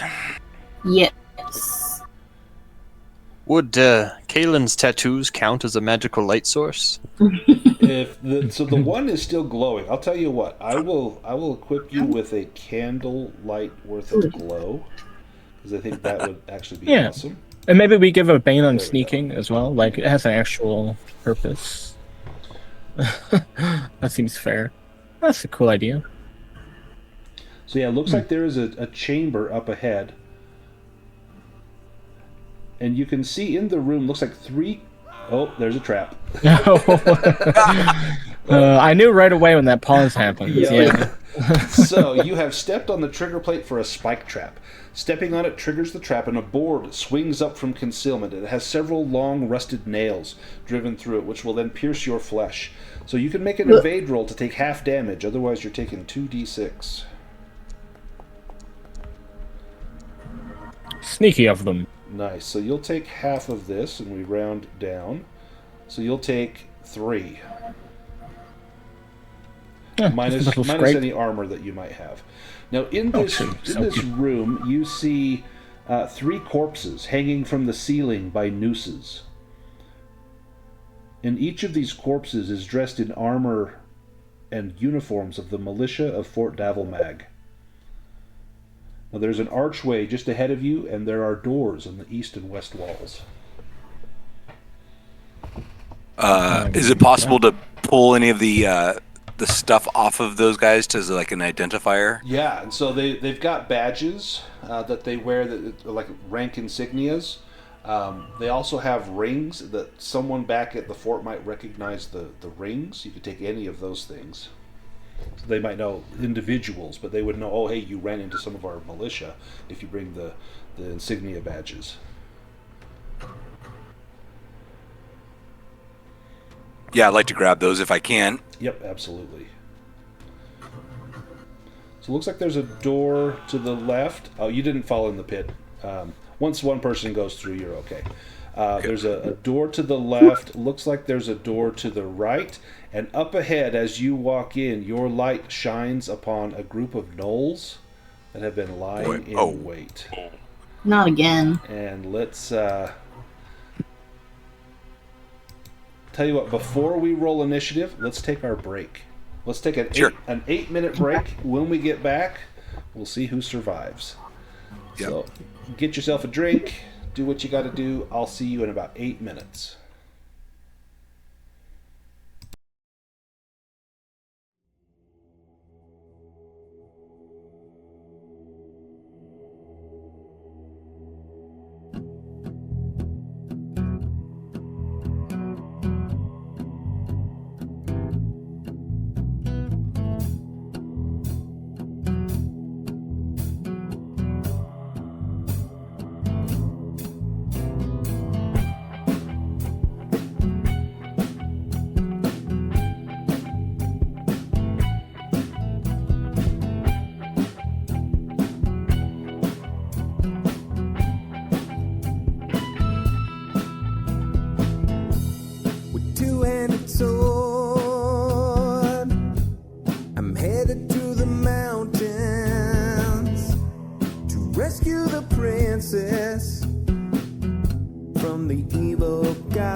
My fate isn't spoken. No.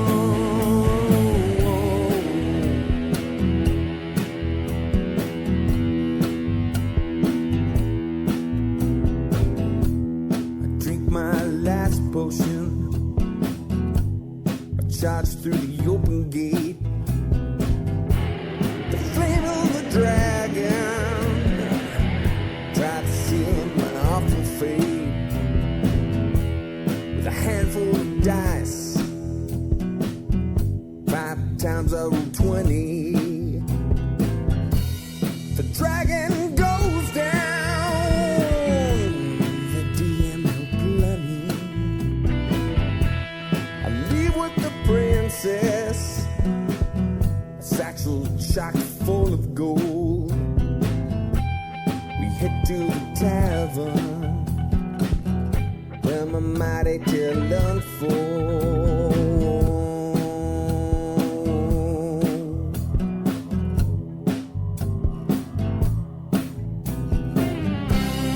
Crafted from numbers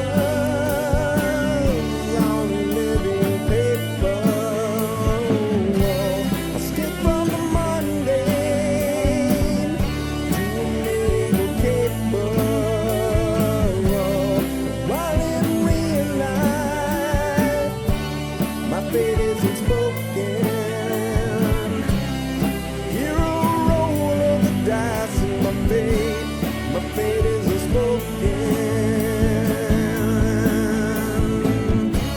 The king honored me with a mighty crossbow. It's blessed by the elves, he said. I thank him and I go. The life of a hero, struggling to stay alive. It's worth all the hardship though, 'cause now I'm a level 5.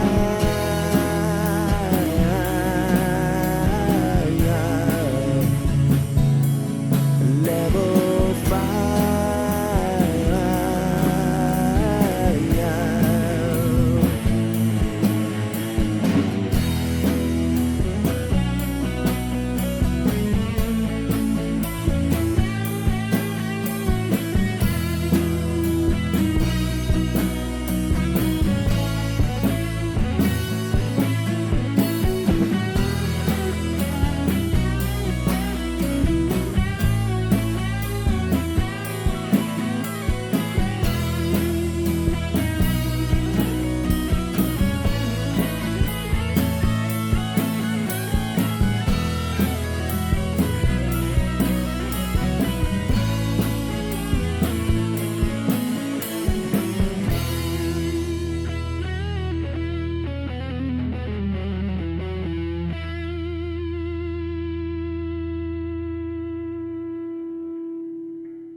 All right, sound off if you're here, and we'll get started again.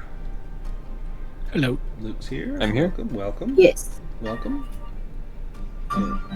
And Tinder Rock, are you with us?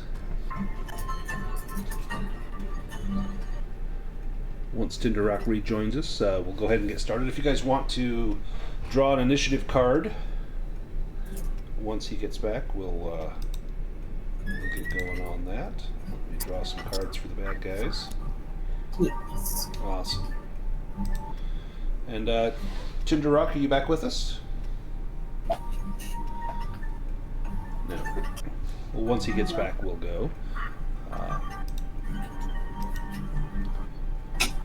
I was really excited to run this one. I bought this one and a couple other adventures from this author strictly because of that topographical map. I thought, oh, this would be like an amazing hex-crawl. And the adventure is, it's for old school essentials, and so it's kind of like a lot of gold and a lot of bad guys, so I've sort of had to Dragonbane it, so there's a little bit less treasure. Like, you know, in one room, instead of 5,000 gold pieces, there might be, 100 or something. But there's a lot of loot in this adventure, so I think it'll be a lot of fun. Tinder Rock, like are you back sound, with us? Yeah, I like the sound of that too. It's not maybe Hag's Hut level sort of stuff. Like there's a lot. Chickabrew, are you back with us? give me another minute here. But I've got this one.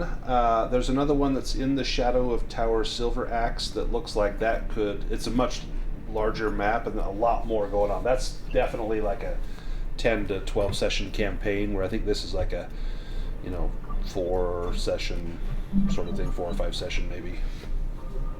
Hey. Tinder Rock, are you back with us, sir?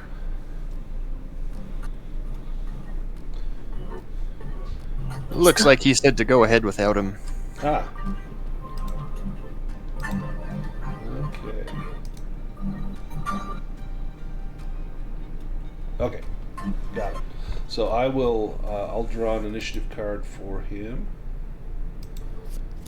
Perfect. Let's begin the encounter. And Orla, you are up first. Oh my gosh. Okay. Sorry, I'm dealing with a cat right now. I bet Luke is too. Always. Yes.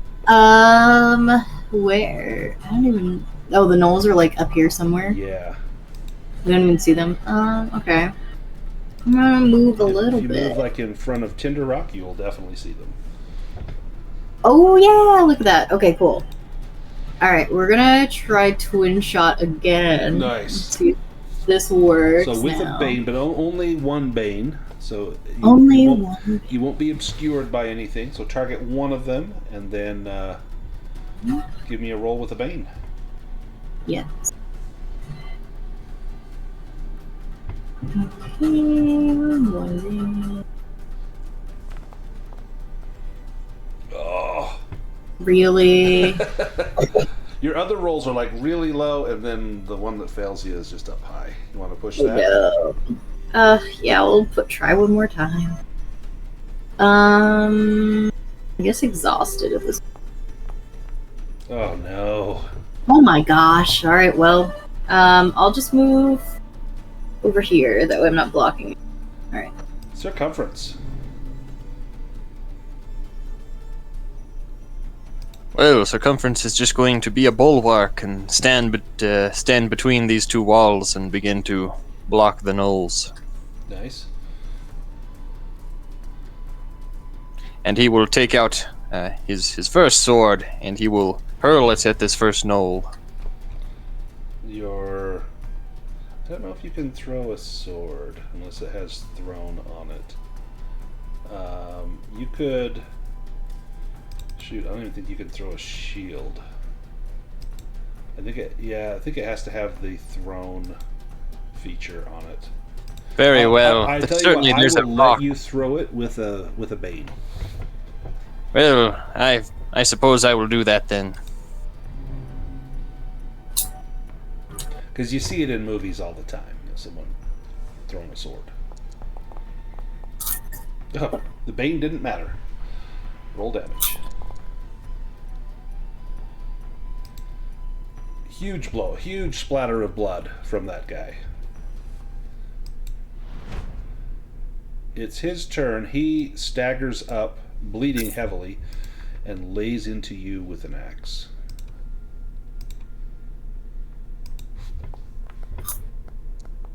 And that's a miss. This guy will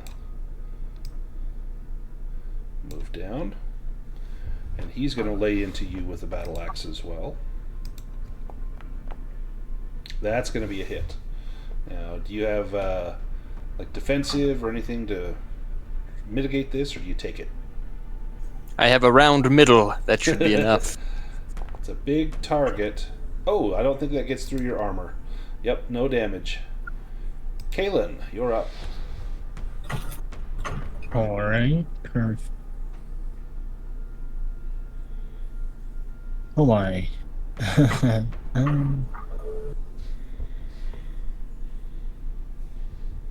Alright, let's see if Kalen and Tinder become a team. He'll try to topple this guy again. Nice. Worked well last time.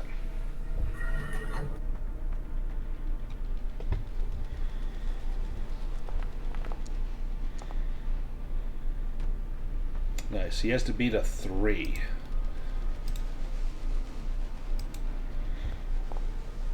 He does. Oh, wow. So he gets a 3. That is a success. He is not toppled.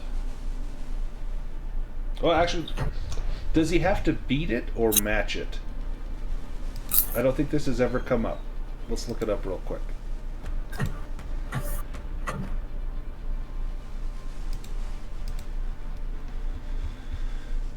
Let's see. Where's toppling? Topple.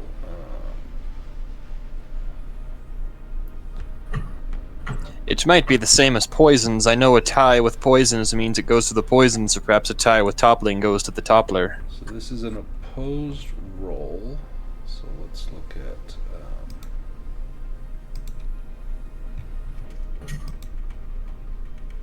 opposed rolls. There we are. So it says you must beat your enemy with an opposed roll.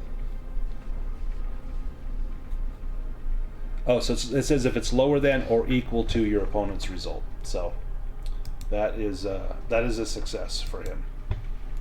So he is not toppled, but he stumbles and staggers a little bit.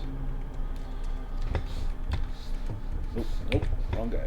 Tinder Rock moves up and lays into him with his light warhammer. Again, trying to smash the foot. Nice.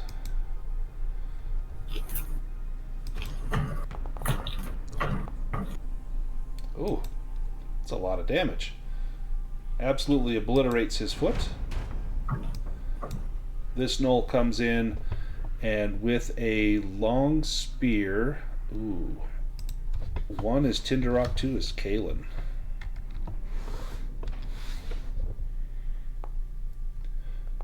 He goes, oh man, that flipped over right at the end. He goes for Tinderrock with a long spear. Ooh, that's a hit.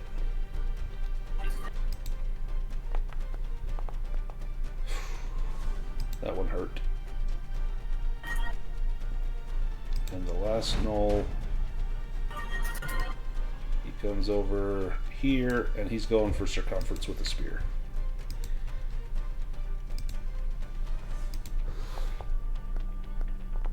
Wow, another 2.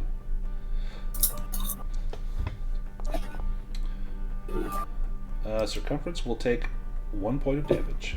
So Tinderrock, you went up and absolutely smashed the foot of that gnoll, but then he got you back and you ended up taking a little damage. You are presently sitting at 9 hit points. We'll go to round 2. Up first is Kalen.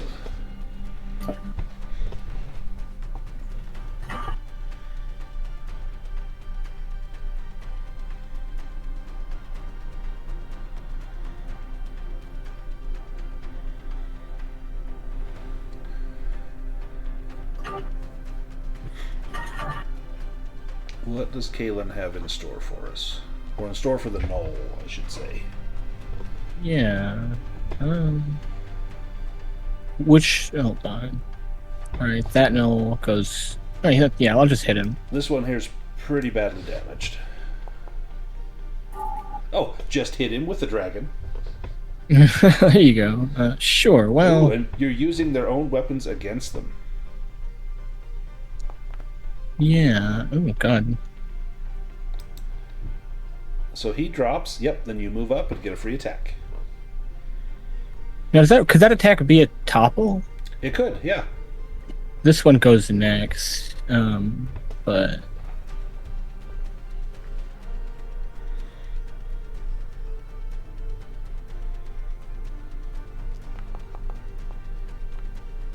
not learning from our mistakes. Nice. Yeah.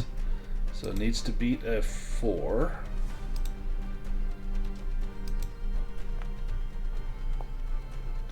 No, he does not. He is toppled. And that was this guy right here, right? Correct. The one in front of circumference. Perfect. Let me mark him as prone. Perfect. And the gnoll in front of you will attack you. Chops at your leg with a battle axe. And that's a hit. Kalen, do you have anything to mitigate this? If not, you are getting hit Just for... his leather armor. That's not so bad. 5 damage, -1, so you'll take 4. Tinder Rock, you're up. Well, I think I'm stuck. So, that's right. I can walk up and then run, right?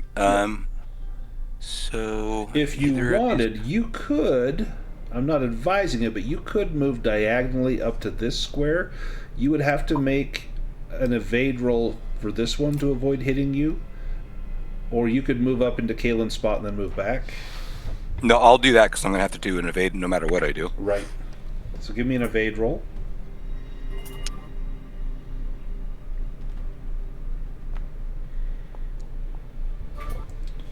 Do you push it? No. Okay, only one attack will come in at you. And there's a good chance he fails. Oh, I think that's a success. Just barely. You are clobbered for... Oh! Alright, Kalen, you drop. You hit the ground. Now, it is still your turn. So, you have not used your action. You just moved. So, in Dragonbane, when you hit 0 hit points, you start to die. You can rally yourself. It's if you rally yourself, it's a will roll with a Bane. If you succeed, you pop back up on your feet, and that's the end of your turn. But next round, you can attack and do everything that you like. But you're still dying. So at the end of every round, you still need to make a death save. If you get 3 of those that fail, you are dead. And a demon counts as 2. Now, okay. Anytime you drop to 0, you have a chance of taking a serious injury. So I need you to make a Constitution roll for me. If you fail that, then there's a table of serious injuries that will apply. Oh, that looks good. Yeah. So no serious injuries. So now, do you rally yourself, or do you stay on the ground? Okay, give me a will roll with a Bane.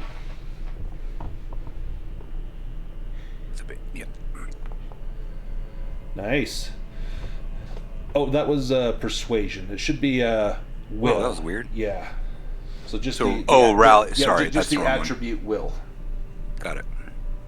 With a Bane, you said? Yep. So rally. You can rally someone else, and that's a persuasion roll. But if you rally yourself, it's a will roll with the Bane. I'm going to let you keep the first roll that was on persuasion. That would be a success. So you do rally. Now you need to make your death save. So on your character sheet, next to just below your hit points, it says death rolls. Just click on that button.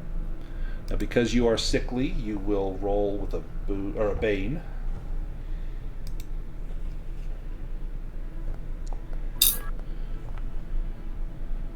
You got a success. So 2 more successes and you'll regain hit points and you're no longer dying. Now if anyone wants to halt your dying, they can do a healing roll.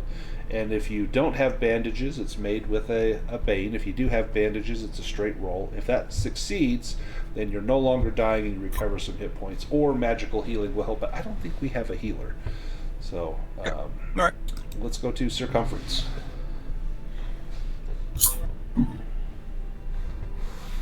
Right, I bring my sword down on this prone knoll.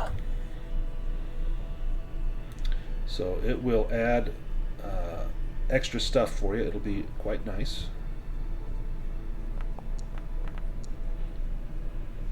Nice, the boon helped a lot. Yeah, you obliterate that knoll. And then you can move if you like.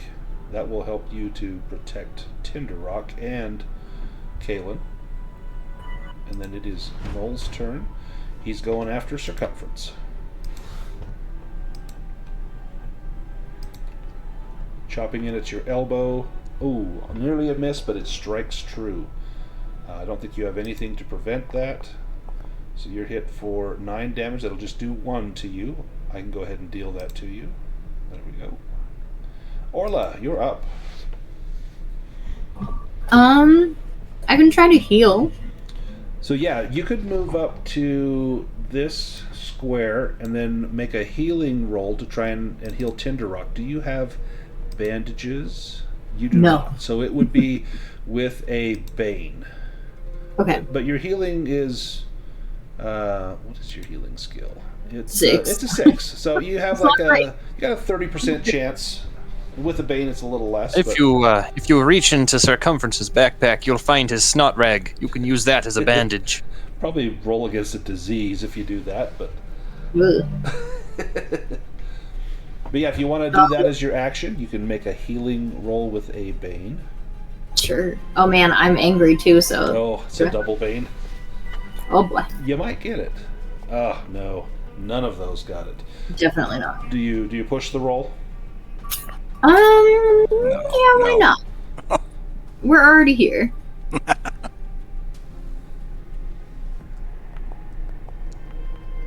Oh, I think that's like the same stuff you rolled last time. Right? It was worth a shot, you know? Thank you. I tried. The knoll comes in at Circumference.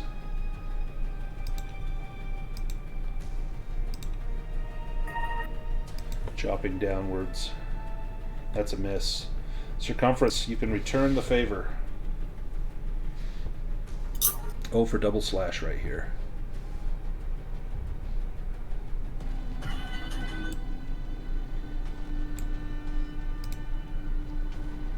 Well, this knoll in front of me, he did deal damage to me, correct? He did.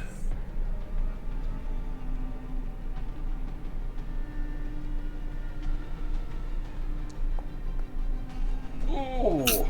Is that? I forgot to roll it with the boon, Yeah, so that- re-roll. yes. Yeah. Because that should have been with the boon. Well, it's a fail, but at least it's not a mishap. Do you push it? And nice. Oh, he's down to 5 hit points. He's almost out. Oh, you know, when you re-rolled that, roll another d20 because it should have been with a boon. You may have gotten a dragon. Nope. Okay. Kaylin, you're up.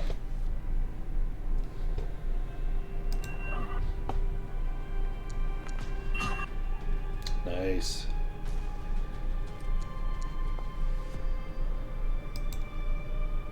Good hit. That guy is badly wounded as well. He's sitting on 6 hit points. Orla, your turn.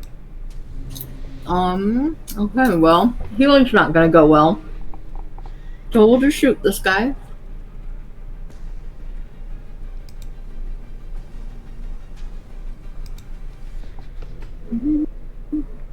Gotta pick up some bandages next time. Yeah, they'll have them back at Fort Davelmag, and sometimes you'll find them as parts of treasure. Oh my That gosh. is a fail. Jeez. Rough. Nah, we're not. Not She's- pushing it. You're about out of No. conditions. I have 2 left, but we'll save that. I'm going to roll a d3. 1 is Circumference, 2 is Orla, 3 is Kaylin for who this guy attacks. It's Orla. Hey. Comes in with his axe. And I think that's a hit. That's a hit on Orla. Do you have fast footwork or anything that can help you out here? I don't think so. I don't believe you do. Oh my gosh, these guys are Woo! brutal. Wow. Orla is bleeding now. Circumference will activate his guardian as that hit came in. You want to do Guardian? Okay, let me undo the damage. Circumference, you'll take 8, but your armor blocks all of it. Nice. Tinderrock, you can. First thing you want to do is stand up. Now you're still down and dying, so you're still bleeding out, but you can take an action, and then at the end of your turn, you'll have to make that death roll. Right. So I'll just swing at this guy then. Yep, go for it. Now the bad news when you are in this condition where you are dying but you're still on your feet is if you get hit, you don't take damage, you just take a failed death roll. Okay. Well, that's a success. Roll damage. I think you can take this guy out. Yeah, that should do it. Wait, how did I just heal Oh, my hit points? so Circumference guardianed you, so he stood in the way and took that blow so that you wouldn't take it. Oh. So I Well, thank reapplied you, it back to you. Yeah. So I need to do a death roll now, Yeah, right? you can move as well if you want to move, and then you just need to make your death roll. Good right there. There could be another trap in the middle of the room. You never know. Yes. So. Well, good. Nope. Okay. Oh no, that was a success. Oh, it did. Yeah, that's Yep. right. I'm 16. That's right. Yep. So that was a success. So that's excellent. So one more success, and you are out of the woods. Kaylin, you're up.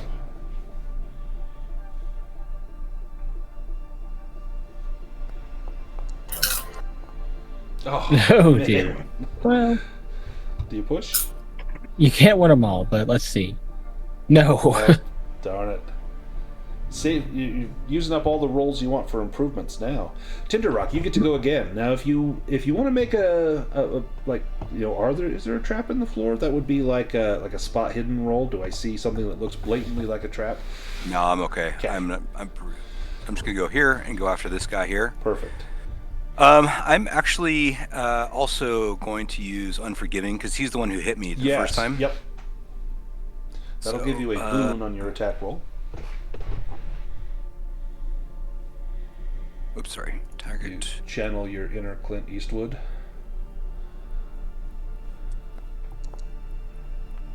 Thank goodness for the boon. Damage.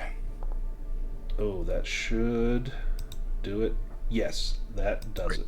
Now, we're going to stay in initiative because you are still dying. So you need to make your death save now. Okay. And so. Yep. Nice. So you will recover hit points. I'm going to go ahead and roll that. 3 hit points. Nice. I'll put that back on you. No longer down and dying. You are wounded, but not any worse than the rest of us. I think Orla's the only one that hasn't taken damage. There are, again, more battle axes, hand axes, and long spears here. This room, there are also a couple of doors. So there were 2 doors in the room that we just came out of. There's also, looks like, a door over here and a door up here. You could also find a place to rest. So you could do like that 15-minute rest, recover some hit points, some willpower, and remove some conditions. I will just make a roll to see if something randomly shows up and disturbs your rest. Let me take us out of initiative. Let's pile up the knoll carcasses in front of the doors. That way we'll know if anything's coming. Sounds good.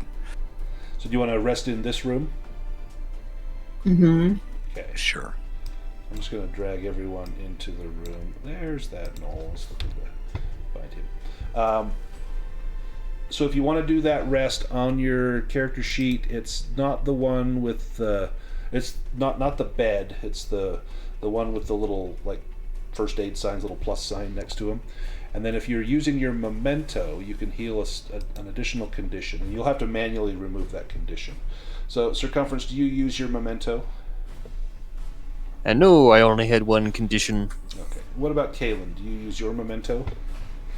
He also only had one condition. Okay. And Orla's doing inner peace, and so for that, if we get disturbed, you cannot be awakened. You are in a deep state of meditation. So you'll heal an additional hit point and willpower. You weren't missing any hit points, but you recovered 3 conditions and 3 willpower, which puts you at maximum. And then what about for Tinderrock? Yeah, I will. So if you want to click on that, it's under where it says willpower points. It looks like a person standing with little plus signs. It says stretch rest. Wait. Oh, yeah, there we go. See that one there? Yep. Uh-huh. Perfect. Go ahead and click on that, and then I think it'll ask if you're using your memento. You probably want to. That will help you to remove an additional condition. It doesn't ask that specifically, but do I just move my conditions from 1 to 2? Is that... Yeah. Okay. So you recover 4 hit points, 1 willpower, and then go ahead and manually remove 2 conditions, either sickly, angry, or disheartened. And then using your memento, you have a strangely shaped rock. While you're resting, you pull this out, and what do you do with it? What does it mean to you? How does this affect your ability to find that inner fire again? Yeah, I pick it up and I literally just pull it up and I kiss it. Oh, nice. Really quick, and I put it back into my pouch. Do you do it secretly so that no one else sees? I do. Excellent. Give me a sleight of hand roll with a boon, just to see how secretly you can be with this. How secretive.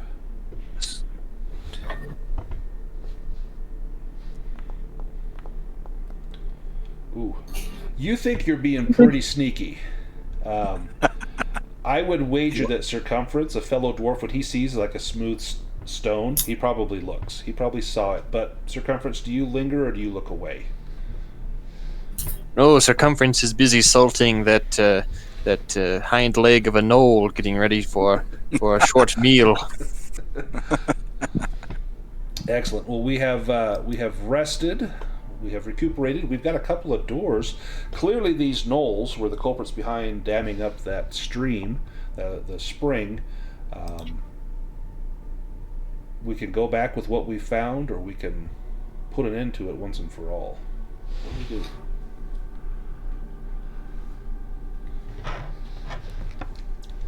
And which way do we go?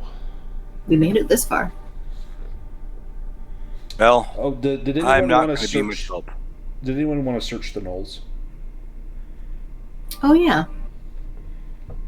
A spot hidden roll.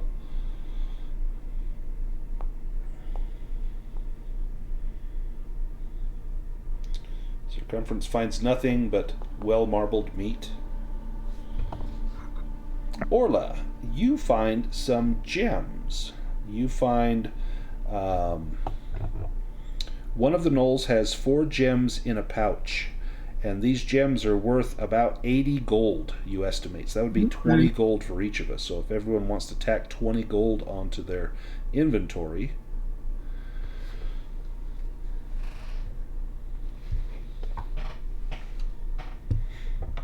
20 gold, alright. Now we can buy bandages. Yeah. Maybe we need them. Maybe some healing potions. Mm-hmm. So now the question is, which way do we go? We know of at least 4 doors. Well, if we smell these doors, does it smell like they have their larder in a certain direction? Ooh, give me Great an awareness question. roll. Yeah.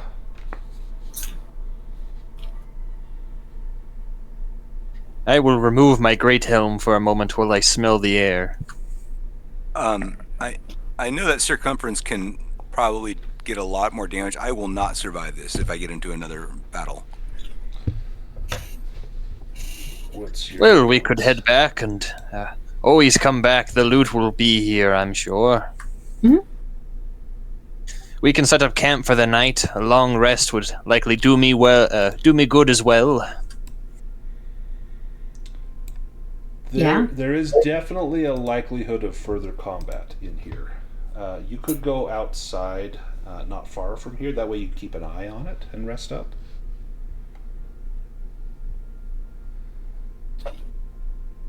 Is that what we want to do? Yeah, that's fine with me. Okay. So we go outside, and I need someone to make a bushcraft roll to set up a camp that will keep us out of the sun, let us rest. We can have a meal. Circumference has some knoll nuggets for us. Who wants to make that bushcraft roll? I think that's Orla's Oh, yes. wheelhouse there.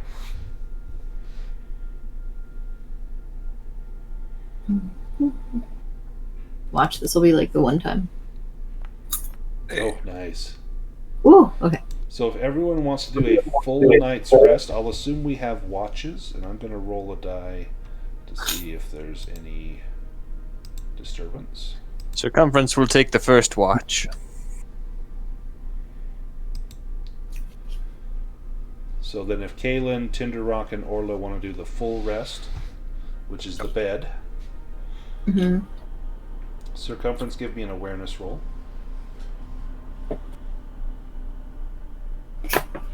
Can it be assumed that I would take my helmet off while I'm keeping watch? Yeah, I would assume as much. If you get into combat, it'll take you an action to put your helmet back on, but nice. The desert is, it's still kind of the late or early afternoon heat of the day. It's very bright, and it's difficult to see. Your eyes play tricks on you, but you don't see anything approach. Overhead, wheeling, you see a few black winged forms. They look like desert vultures. But after a few hours, you go in and to take your own rest. Who do you wake up to come out and watch? I'm fine with that too. If you want to go second, I'll go second. Perfect. Give me an awareness roll, Tinder Rock, and Circumference, you can take a rest.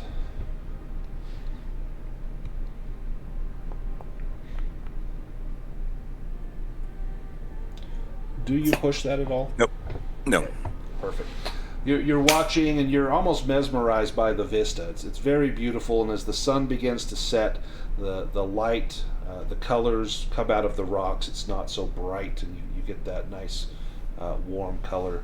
And as a dwarf, this is it's a beautiful sight. Anytime you see the sedimentary layers and rocks and the shapes that nature has crafted rocks, you're just amazed at it.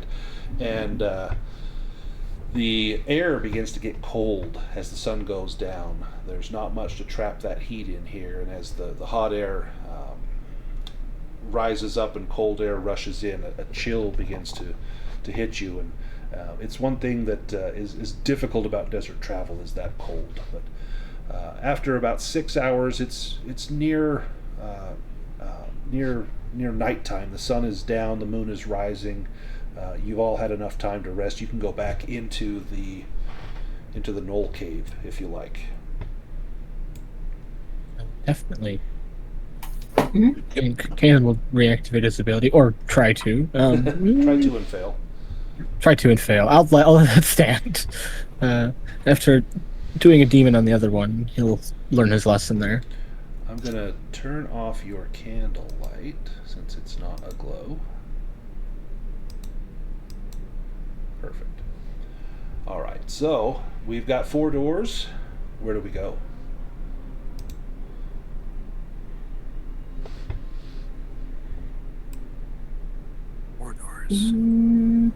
And Circumference, you were not able to determine if one of them was a larder. Now, Orla, as you go through this, as you open this door, you see a small hallway, and there's a. It feels like the cool air coming from just to the right, and as you pass in. Well, or as we get Tinder Rock down there, you'll get a little light on it. Yeah, you can see another door ahead of you and then a passageway up to the north. Now, Circumference, that door there looks to be in really good shape. Now, this is a desert. It's dry. There's no rot. Wood tends to preserve here, but this door looks to be in particularly good shape. Now, when you open that, this door is trapped. No. There is a poisoned needle that stabs whomever tripped it. Great, me. You will only take this much damage, and I don't think it's going to get through your armor. You have gauntleted hand. Yeah, it's not even going to get through. So it blunts itself on your gauntlet, and you're probably the only one that could have prevented something catastrophic. The room ahead of you is very small. There are barrels and crates stacked against the northern wall, and this room smells strongly of rotting meat. Now, in this room, you can see, in addition to the bodies and crates, there are a few swords in here, 3 swords. These were likely taken from the bodies of the captured militia.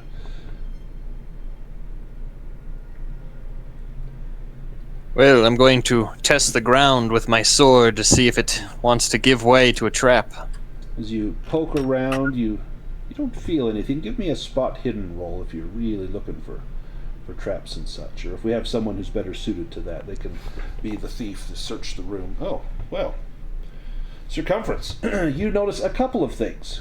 So there is a small box that is kind of buried under some of the crates. And this box has 2 gems, and each gem is worth 50 gold, so that's 100 gold pieces. If we split that up, that's 25 gold pieces each. The crates and barrels are stolen goods from travelers and are mostly filled with food which has begun to rot, and that's where the smell is coming from. But you also notice behind the barrels and crates, as you're moving them, there is a secret door. And there's a small cubby hole.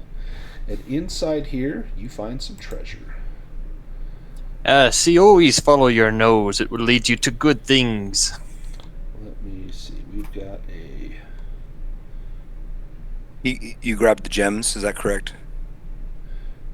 Or if Yes, I think we split up the gold 25. Is that how that went down? Oh, okay. Let's see. Where is the treasure here? Grab this. There we are. There's a sword. It's a broadsword. It looks very, very nice. And there is a potion of healing. Oh, finally a potion of healing. We need like 10 more. I better hang on to that broadsword. I don't want anyone to get hurt. It would be a shame if you were to cut yourself, but I'll hold on to it. So this is so in the adventure, since it was old school essentials, it's just called a broadsword +1. But for Dragonbane, I made it a masterworked broadsword. So a masterwork weapon. It's got lowers the strength requirement, increases the durability, and increases the value. But I also like to say that this one is very sharp, and so rather than doing 2d6, so between 2 and 12 points of damage, it does 3d4, so between 3 and 12. So the minimum damage is 1 extra point. So it's actually a little better than a regular sword, but it is not enchanted. It's just a very nice masterwork sword. I don't want it, but I just take a look at it and I just kind of like contemplate. Wow, this is amazing. Give me a crafting roll.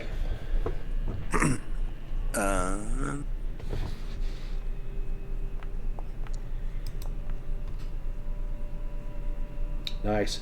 Looking at this, you estimate the value of this sword at roughly 120 gold pieces. This thing is worth, a small fortune. That's amazing. Enjoy. The room otherwise seems to dead end. Now there is food in here. There's those swords that belong to the Fort Davelmag militia, as well as the broadsword and the healing potion. Now, if Circumference takes the broadsword, who takes the healing potion?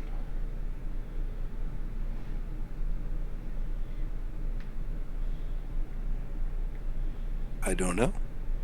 What's your armor, Kalen? Well, he just took one of the Null's leather armor, so he's got a 1. Yeah, so we're the same. Okay. So it doesn't really matter. You can take it if you want to. It's fine. I assume our healing is probably pretty low, both of us. Yeah. All Yeah, right. so just take it. It's one. Yeah, you both Doesn't have really the matter. same number of hit points as well. I'm sure he's more mobile, so he can run it around to people better, probably. All right. And Orla, an idea begins to pop into your head. Give me a will roll.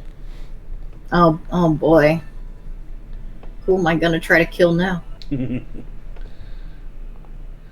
Ooh, the idea is that you could coat your arrows with healing potion and just simply shoot it into an ally that's wounded, and that would heal him. It's the thought that comes to you. Yeah. Now, Yeah. Now you could choose to disregard that because you're like, that's just silly. But it does make some sense. A little bit, That's one way to get healing potion to people. All right, where to from here?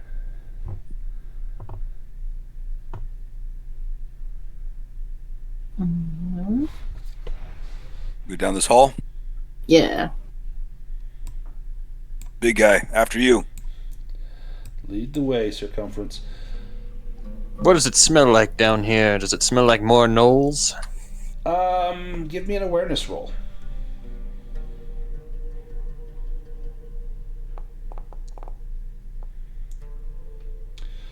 Kind of. It smells like beast, for sure. Now there's some stairs that you go down, a slight decline, and then up ahead of you, Circumference, you can see a portcullis that's been raised, and then the passageway continues on and then turns to your right. Well, there doesn't seem to be a mechanism that's going to drop this on me when I walk under it. Does there seem to be something like that? Well, you look, you don't see anything. There's no, pressure plates that you can see, no tripwires. There's also no lever here to raise or lower it. Well, perhaps Tinderrock might want to take a look. He's a blacksmith. He knows these things. Sure. I walk up there. Give me a crafting roll, Tinderrock.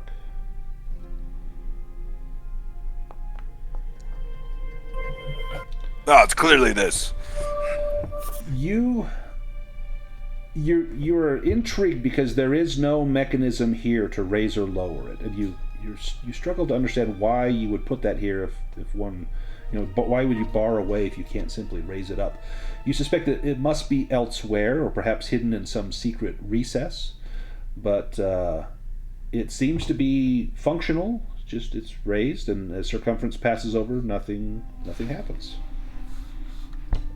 Right there, we circumference stepped on the trigger plate for a trap. The portcullis at either end slam shut. Uh-oh. And they lock. Now, when this happens, some bad stuff happens too. Give me 1 second.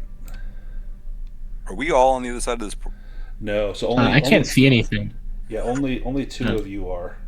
Yeah, so that Who left that trigger plate there? They're laying around. Should clean stuff like that up. Yeah, as the portcullis closes, it casts Kaylin and Orla into darkness. Ooh. Now, you had gone down a slight decline. This area begins to fill with water. You can hear the trickle at first, and then a rush of water as that small that dam that they had lodged off begins to drain into this area. And the water quickly reaches your ankles. I'll let you guys go ahead and do what you're going to do. Kaylin and Orla, you are in the dark. If either of you has a torch, you can try to get it lit. Otherwise, let me see how many rounds we have. I do have a torch. How do you light it? I can light that for you. Woohoo. So we've got 8 rounds until drowning starts to happen. So light that torch for Orla. There we go. And Kaylin, you activate Mark of the Hound.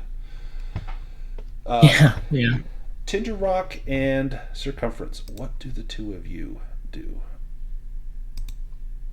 I just, because I'm standing right next to it, I check again to see if there's any way to reopen that. I'm guessing probably not. Give me a spot hidden roll. Never mind. No. Do you want to push that? No. Okay. So I'd say to Circumference, we need to move. Oh my gosh. Ignore that. Okay. Well, let me see if I can open this with strength alone. Give me a strength roll with a bane.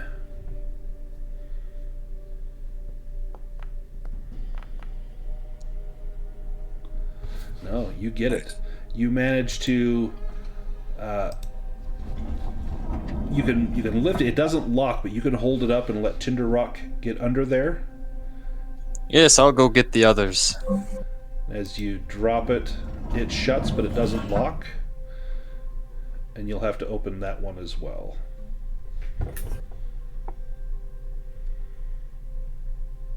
And the water is now up to your knees. Nice. You raise that open. You can hold it while the others go through.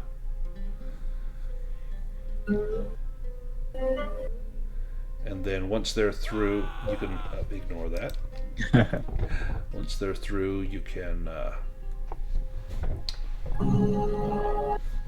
drop it.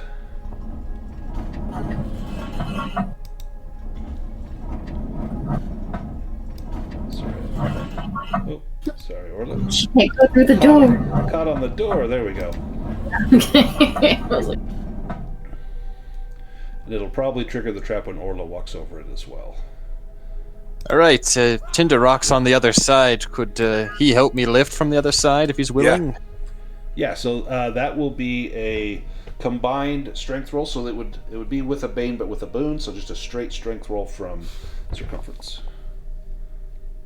Ooh, and with your mighty strength, you raise it up.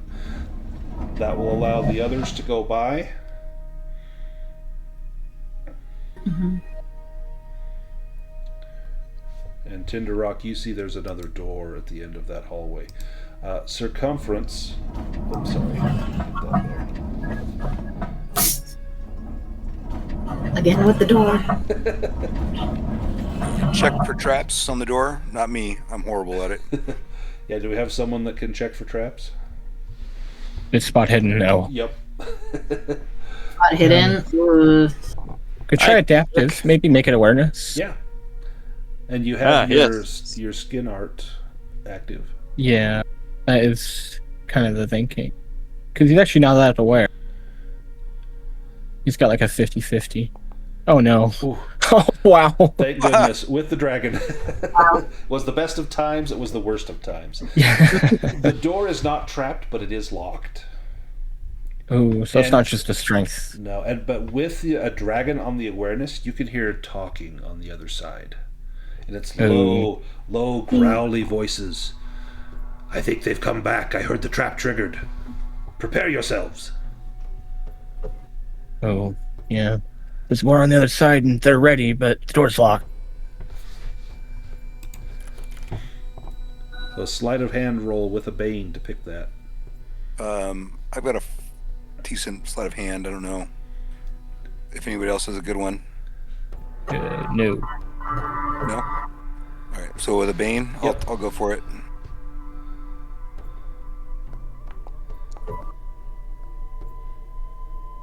You get it. It unlocks now. Whenever you're ready to open it, you can click on that door and it will open. I'll step back and let the big guy open that up. Yep. And you see a room filled with gnolls, including one larger gnoll that must be their captain or their chieftain. And battle will commence. Go ahead and draw an initiative card. Oh boy.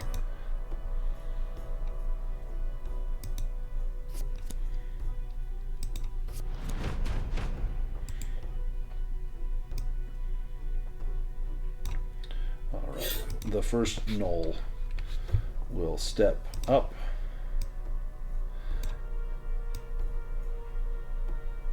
In fact, he's just going to go to here, and with his long spear, he's going to attack Circumference and thrust it right into your gut. And that's a hit. Do you try to parry that Circumference or take that hit? Oh, I let him hit me. Does not even get through your armor. Orla, you're up next. You can trade like with Circumference so he could get into the room, or you can move up yourself into the room. Circumference, would you like to trade? Sure.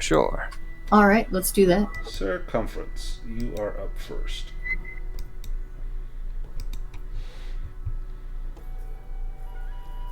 Nice, and you don't provoke any attacks because you're still adjacent to the one guy. You going after the pack leader? Yes. Nice. Cut off the head of the snake. He's going to use defensive, and he's going to make a parry roll. This will not consume his attack.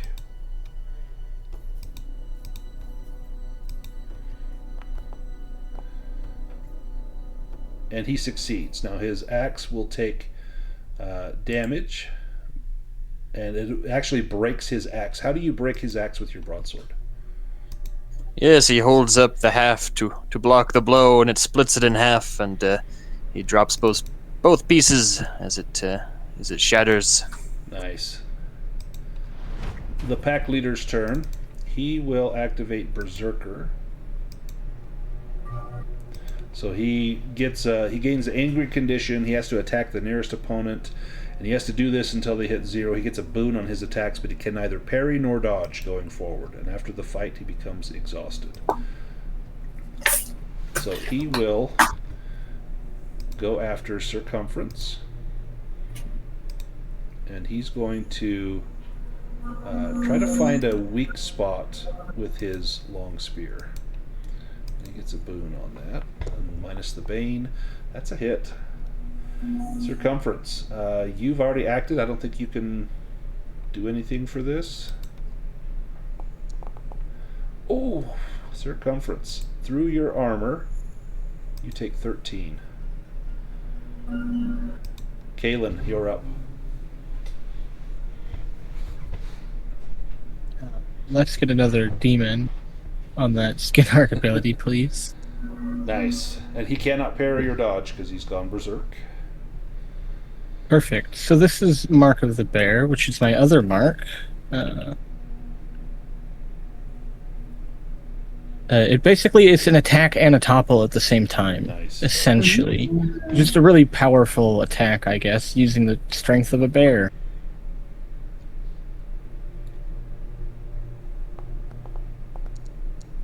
Oh, Double 18, that's pretty cool. I don't think it's that cool at all. Well, what are the odds? That's pretty neat. There we go. That's a success. And then, so he'll have to make an evade roll or be toppled and beat a 12. He'll take 15 damage, and he is toppled. So let me deal damage to him, and let me mark him prone. That is huge. Alright. Noel's turn. Battle Axe on Circumference.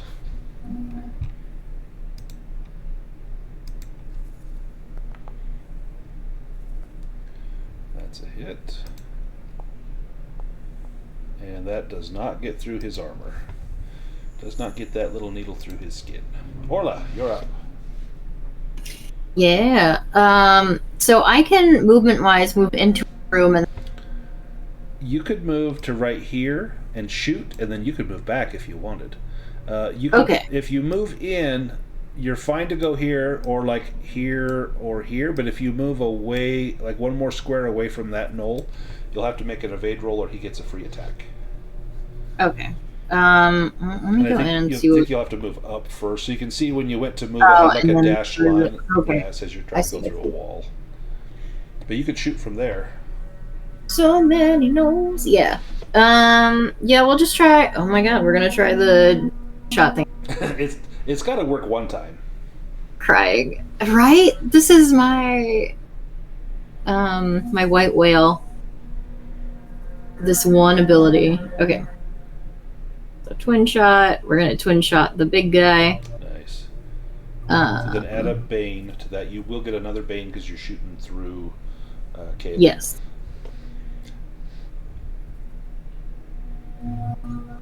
Oh, I clicked. Did you get a? If you get a boon if they're prone when you're ranged? No, Is that- it's so I looked that up once. just for melee. Reese, yeah. I did wonder. Yeah. Doesn't come up often. The 18. 18. The other two would have been great. Do you push it? Okay, we're gonna try one more time. Try one more time. Because we cleared all the conditions anyway. Be disheartened again. She doesn't really do charisma things anyway. There we go. Oh, Now, do finally. you hit him twice? Yeah. Okay, so roll damage yeah. once. Okay. And then let me apply that, and then you can roll damage a second time, and I think you're going to take him out. So click on just roll damage, yeah.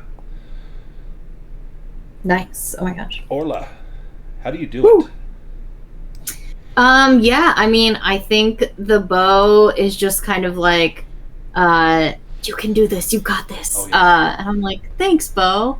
And I think just with that extra boost of confidence, she like strings up 2 at one time and is just like, let's see what happens. And Nice. I think she gets him like maybe through both eyes, like one through each eye.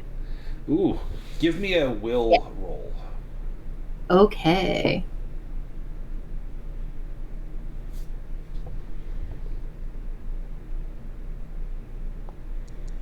Oh, excellent. Oh boy. The bow, like your vision, everything goes red, and the bow urges you on. In fact, you're going to take on now the Berserker condition, so you'll get a boon on all your attacks, but you cannot parry and you cannot evade, and you have to. Your only option is offense. You have to attack until all of the bad guys are gone. You can move if you like. I'm going to say with a demon, you have to move forward. You have to get in there. Yeah, perfect. All right, this knoll. 1 is Orla, 2 is Kalen, 3 is Circumference. Goes after Circumference. That's probably the best outcome. And it's going to try to find the weak spot on Circumference. And it does not. It fails. Tinder Rock.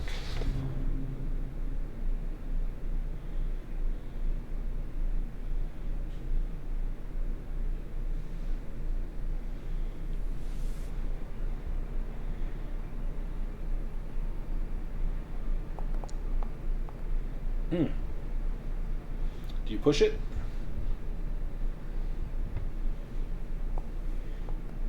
Ah, rats. There's the glint of metal as your hammer swings and the gnoll parries it crudely with his sword, and as soon as you're done, he then turns his attack on you. Sensing an opening, he comes in with his battle axe and misses. This gnoll, 1 is Kalen, 2 is Circumference. Whoops.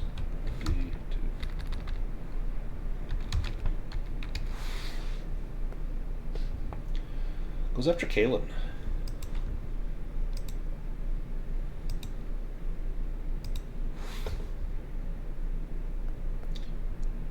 That is going to be a hit. Kalen, you have not acted. You can evade or parry, or you can take the blow.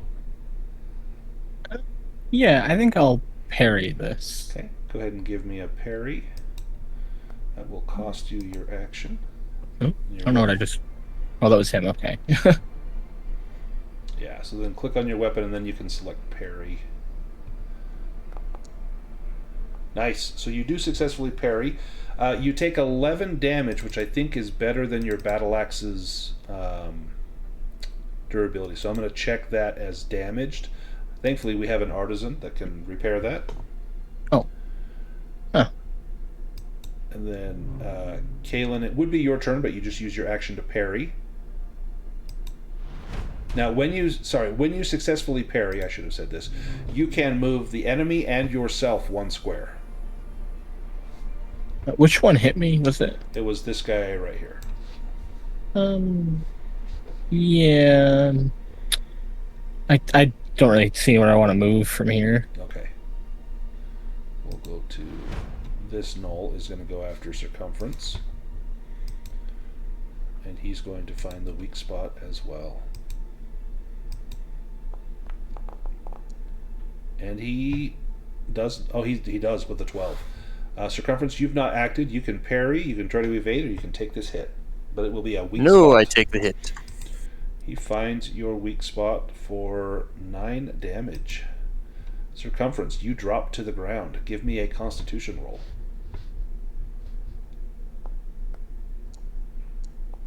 Ooh, a dragon. Nice. Yeah, no serious injury. Merely a scratch. In fact, you may have just slipped on some blood is all that happened. It'd be funny if you die from this, though. I know. Merely a scratch, but it's just bleeding infected. copiously. Circumference, do you rally yourself? No, Circumference will not. Give me that death roll.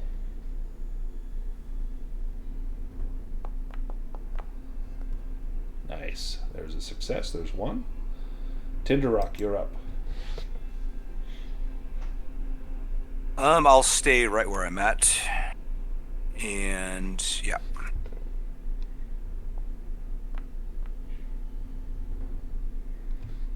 Nice. Damage. Ooh, huge hit. Nearly splatter him. He's got just a few hit points left. Oh man. Okay. Orla, you have to attack. Yes, I do. Which one is almost dying? The one right in front of you. This one right here. Oh. Well, here Very we go. convenient. Very convenient indeed. Well, we're just gonna shoot it. Shoot it the regular way.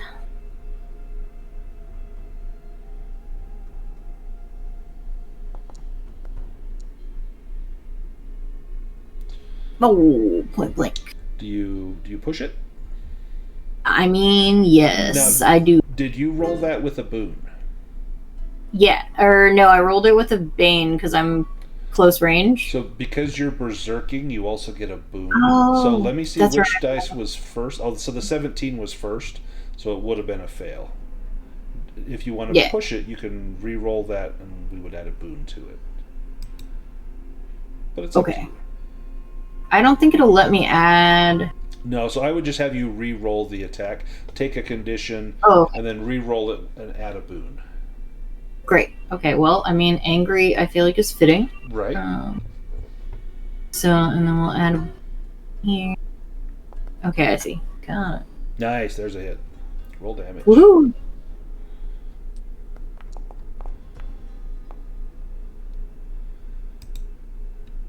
That finishes it off, and you need to move forward. You need to step over his body. Oh, okay, cool. So just like... Oops. Yep, just right there. Perfect. Great. Kaylin, you're up.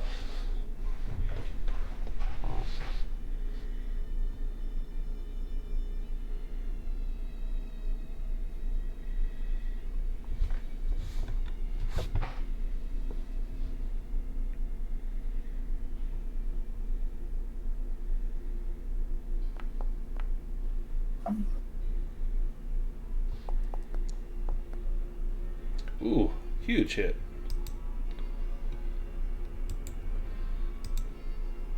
And Tinder Rock. We will step to... Alright. There. Nice. And we'll target this guy. Right, yeah. And swing the hammer right over my head. And miss. I will push. And we'll push it on.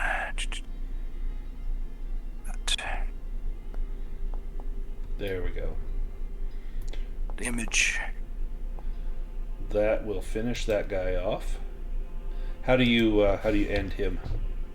Yeah, so I missed him on the first one and just kind of on the backswing went back up from the bottom, from the ground up, and just right between the legs. Nice. I mean, you hear a little whimper.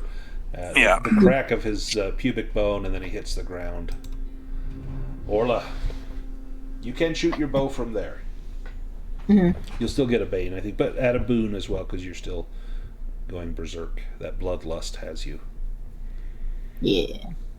I mean, can she move even closer and then just... Yep, absolutely.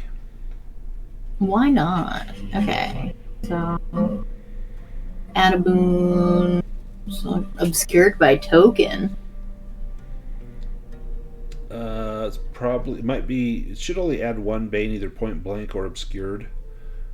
If it's It has both checked? Yeah. Should I uncheck Yep, one? uncheck the obscured by token. Circumference is laying on his back. You can easily shoot. Oh. Oops, sorry, circumference. Ooh, do you push it? Ooh, yeah. I guess. Nice. Roll damage.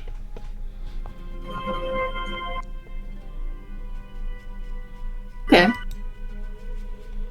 Nice. And the Knoll's turn. So 1 is Orla, 2 is Tinder Rock. Goes after Tinder Rock.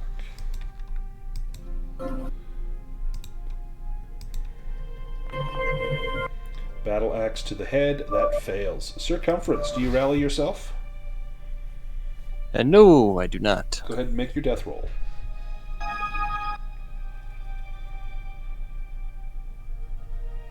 Well, actually, if there's one left, I will rally myself. So we'll roll with a bane.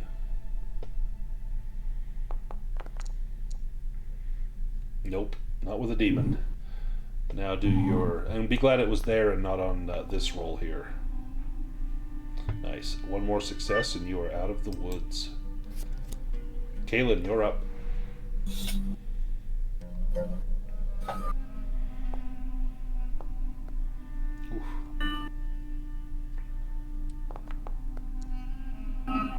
Nice. And how do you take out that knoll? Just classic axe to the head. It cleaves it in two. Excellent. We've still got someone making death saves, so we'll stay in initiative.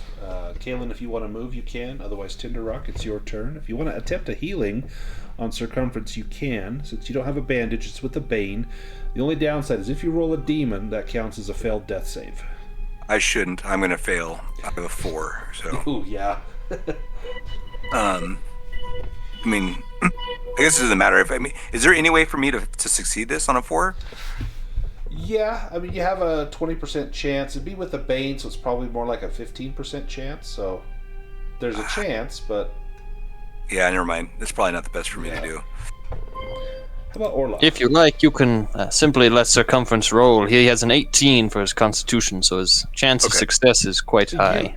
Sure. Tinderrock, you could also make a persuasion roll. So there's two ways to rally someone. They can do it themselves with a will roll with a Bane, but someone else can rally them. Get up, Circumference, with a persuasion roll. If you want to try to persuade him to get up. I don't know if that's any much better. You said I'm going to let him do it on his own. He sounds confident. He just says, stand back. Circumference, do you want to go ahead and make that roll? There we go.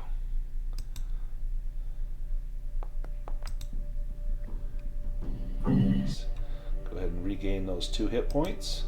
And Circumference gets up off the ground. I slipped, that's all it was.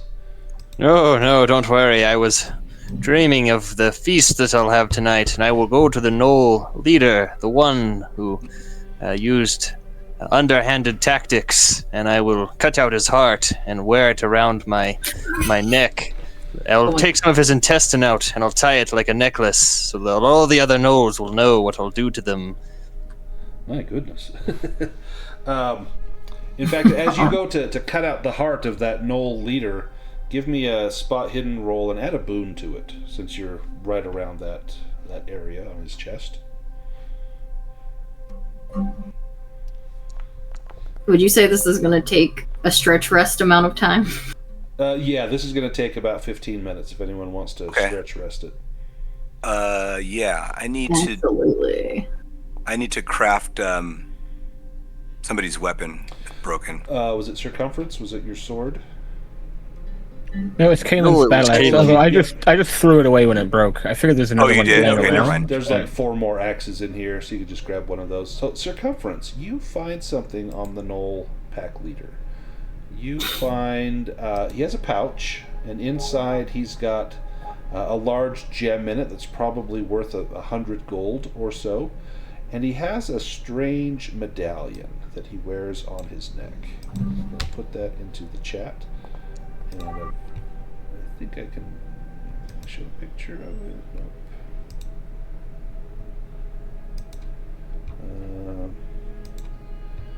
That's odd.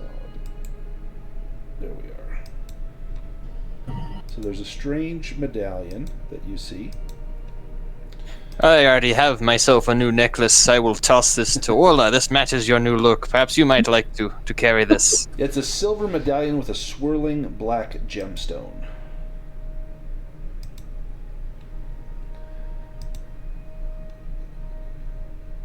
And then if Circumference, do you want to do a stretch rest as well? Sure. Might as well put the necklace on when I'm done meditating. Yeah. In fact, while she's meditating, maybe Circumference just goes and puts it on her. He just puts it on her. Yeah. Orla, when you come to and you look at this necklace, you could give me a Myths and Legends roll to see if you can identify what this might be. Yeah, let's see. Oh, it looks like it's like a little eye. Yeah. Surely it's friendly and not, Oh, nope, I don't know what this is. Well, at least it's not talking to you like your bow is. That's true. But it seems like kind of a strange thing for a Knoll to be wearing. They're not one for jewelry, unless maybe like an earring or something. But this is a rather fine-looking medallion, more befitting a wizard, a sorcerer, or some such, or a noble rather than a Knoll.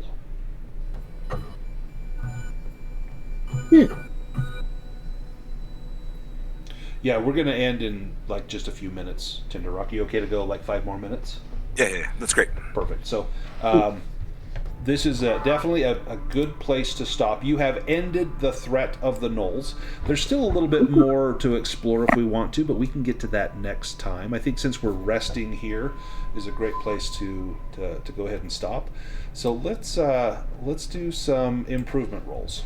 So in Dragonbane, there is a questionnaire that you ask yourself these questions, and if you pass them, then you improve. And I'm going to read the questions to you. I also do a house rule where you can just take 5 improvement points. But here's the 5 questions. Did you participate in the game session? That's a yes for everybody. Did you explore a new location? That's a yes. Did you defeat one or more dangerous adversaries? That's a yes. Did you overcome an obstacle without using force? I'm inclined to say the pit trap, even though, or not the pit trap, the flooding trap, even though it was force, there was a different way that could have gone. And then did you give into your weakness that's listed on your character? So you could get up to 5, but I'm also okay just giving everybody 5. So on your character sheet, you will go to your skills, and you may already have some from dragons and demons, and just left-click in the square next to the skill that you want to try to improve. And then when it's time to improve it, we'll do it in order. You just click on the little circle with the up arrow and begin that way. So Tinderrock, we can start with you. So you've got 1 for persuasion that you got during the game. So you can select 5 more. Just in the little square next to the number, just left click it and it will give you the little circle with the up arrow. And you can pick from either column, so weapons or core skills. Oh, okay. Let's see, we'll go up on hammers. We'll go up on the one that seemed to be happening a lot that I was horrible at. I'll do healing. Oops. So now that I'm doing a third one, it's mark. So you it says mark or train. Oh, you want to mark. Yeah, that's weird. Yeah. Okay. And then we'll just get better at the other things I do. That and that. 1, 2, 1, 2, 3, 4, 5, and then so the last one will be that. Okay. Yep. Perfect. So now go ahead and click on like your acrobatics on the up arrow, and it will make an improvement roll. And if you roll a 15 or higher, it will improve. So that one did not. Go ahead and do crafting. And if you get one of these up to 18, demons are great here, so that went up to 15. If you get a skill up to 18, that's the maximum, and then you get a heroic ability as well. What is the demons are good in this situation? Yeah, demons are good here, because you want to fail these rolls. So the higher your number, the harder it is to improve. But your healing increased. And so it's not a game of leveling up, it's incremental skill improvement. It's based on the same system as like Call of Cthulhu and RuneQuest and Pendragon and those. This is a great system that's like just a perfect blend of between OSR and D&D. Oh yeah, it's really so easy because you know at a glance what number you have to roll. There's no modifiers. It's like I have a 14 in hammers, I need to roll a 14 or lower. And so there's no like I get a +2 from this and a +1 from this, so it makes it super easy. So sleight of hand went up, that's excellent. How about your hammers? Hammers. Oh, that 16 would have been great. No. Okay. So keep your conditions and stuff because we're not out of the woods just yet. Unless you did a stretch rest, then you can do those improvements. Orla, you ready to do your improvements?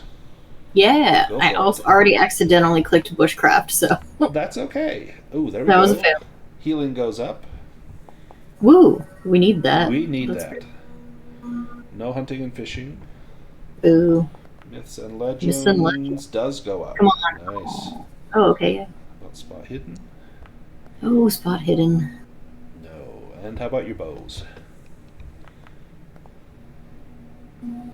No, bows does not go up. Let's go to circumference, if you are ready. I'm always ready.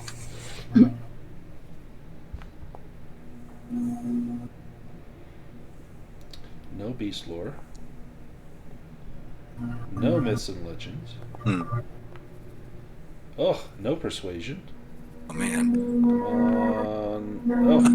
No hammers. How about swords? Come on, get something. There we go. Oh, it was on a 16 and rolled off. Ugh. Such is the fickle nature of dice. Kaylin, you're up. Go ahead and make your improvements. Alrighty. Nice. Awareness goes up. Beast Lord does not. Bushcraft does. That's a good one. Evade does. Nice. Hunting and fishing does not. Axes does not. Spears does not. Ooh, skin art does not. Wait, what? I thought that was a 17. Got a 3. Dang. Oh, I must have rolled over one of the other dice. Awesome. So one thing I also like to do is to nominate someone for a session reward. If there's something heroic or grand that they do, I either give out a robust, which gives you 2 additional permanent hit points, or focused, that gives you 2 additional permanent willpower points. I am inclined to give it to our tank for this session for basically soaking up piles of damage. He used his Guardian to prevent serious injury. He was the front line, so I'm going to go ahead and throw a robust onto Circumference. It's that knoll that's extra fatty, adds a little more layers to my natural protection. Nice. Yes. All right, so you've got robust. So next time you heal, you'll actually have a max of 22 hit points. Yeah, you can take those 2 right now. Excellent. Any questions before we sign off? Great. Awesome. Thank you, guys. I had a blast. I was hoping we'd get through the knoll caves, and we're pretty close. I mean, there's a little bit more exploring we can do, but we have the information. We could go back to Fort Davelmag and say, look, here's the insignia and swords of your soldiers. We found these knolls.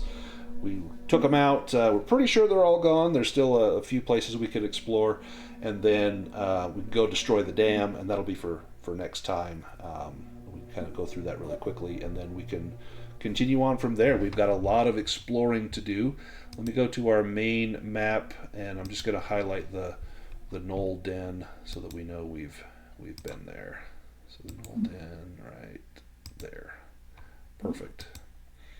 All right, so next time we will be there, and we can kind of decide what to do. This is a very open-ended adventure. There's a couple little things you can pick up here along the way, or you can just do a lot of exploring, but it's so far has proven to be quite a lot of fun. So I'm going to go ahead and stop the recording now, and I'll get that posted tonight, and I'll post the link in Discord.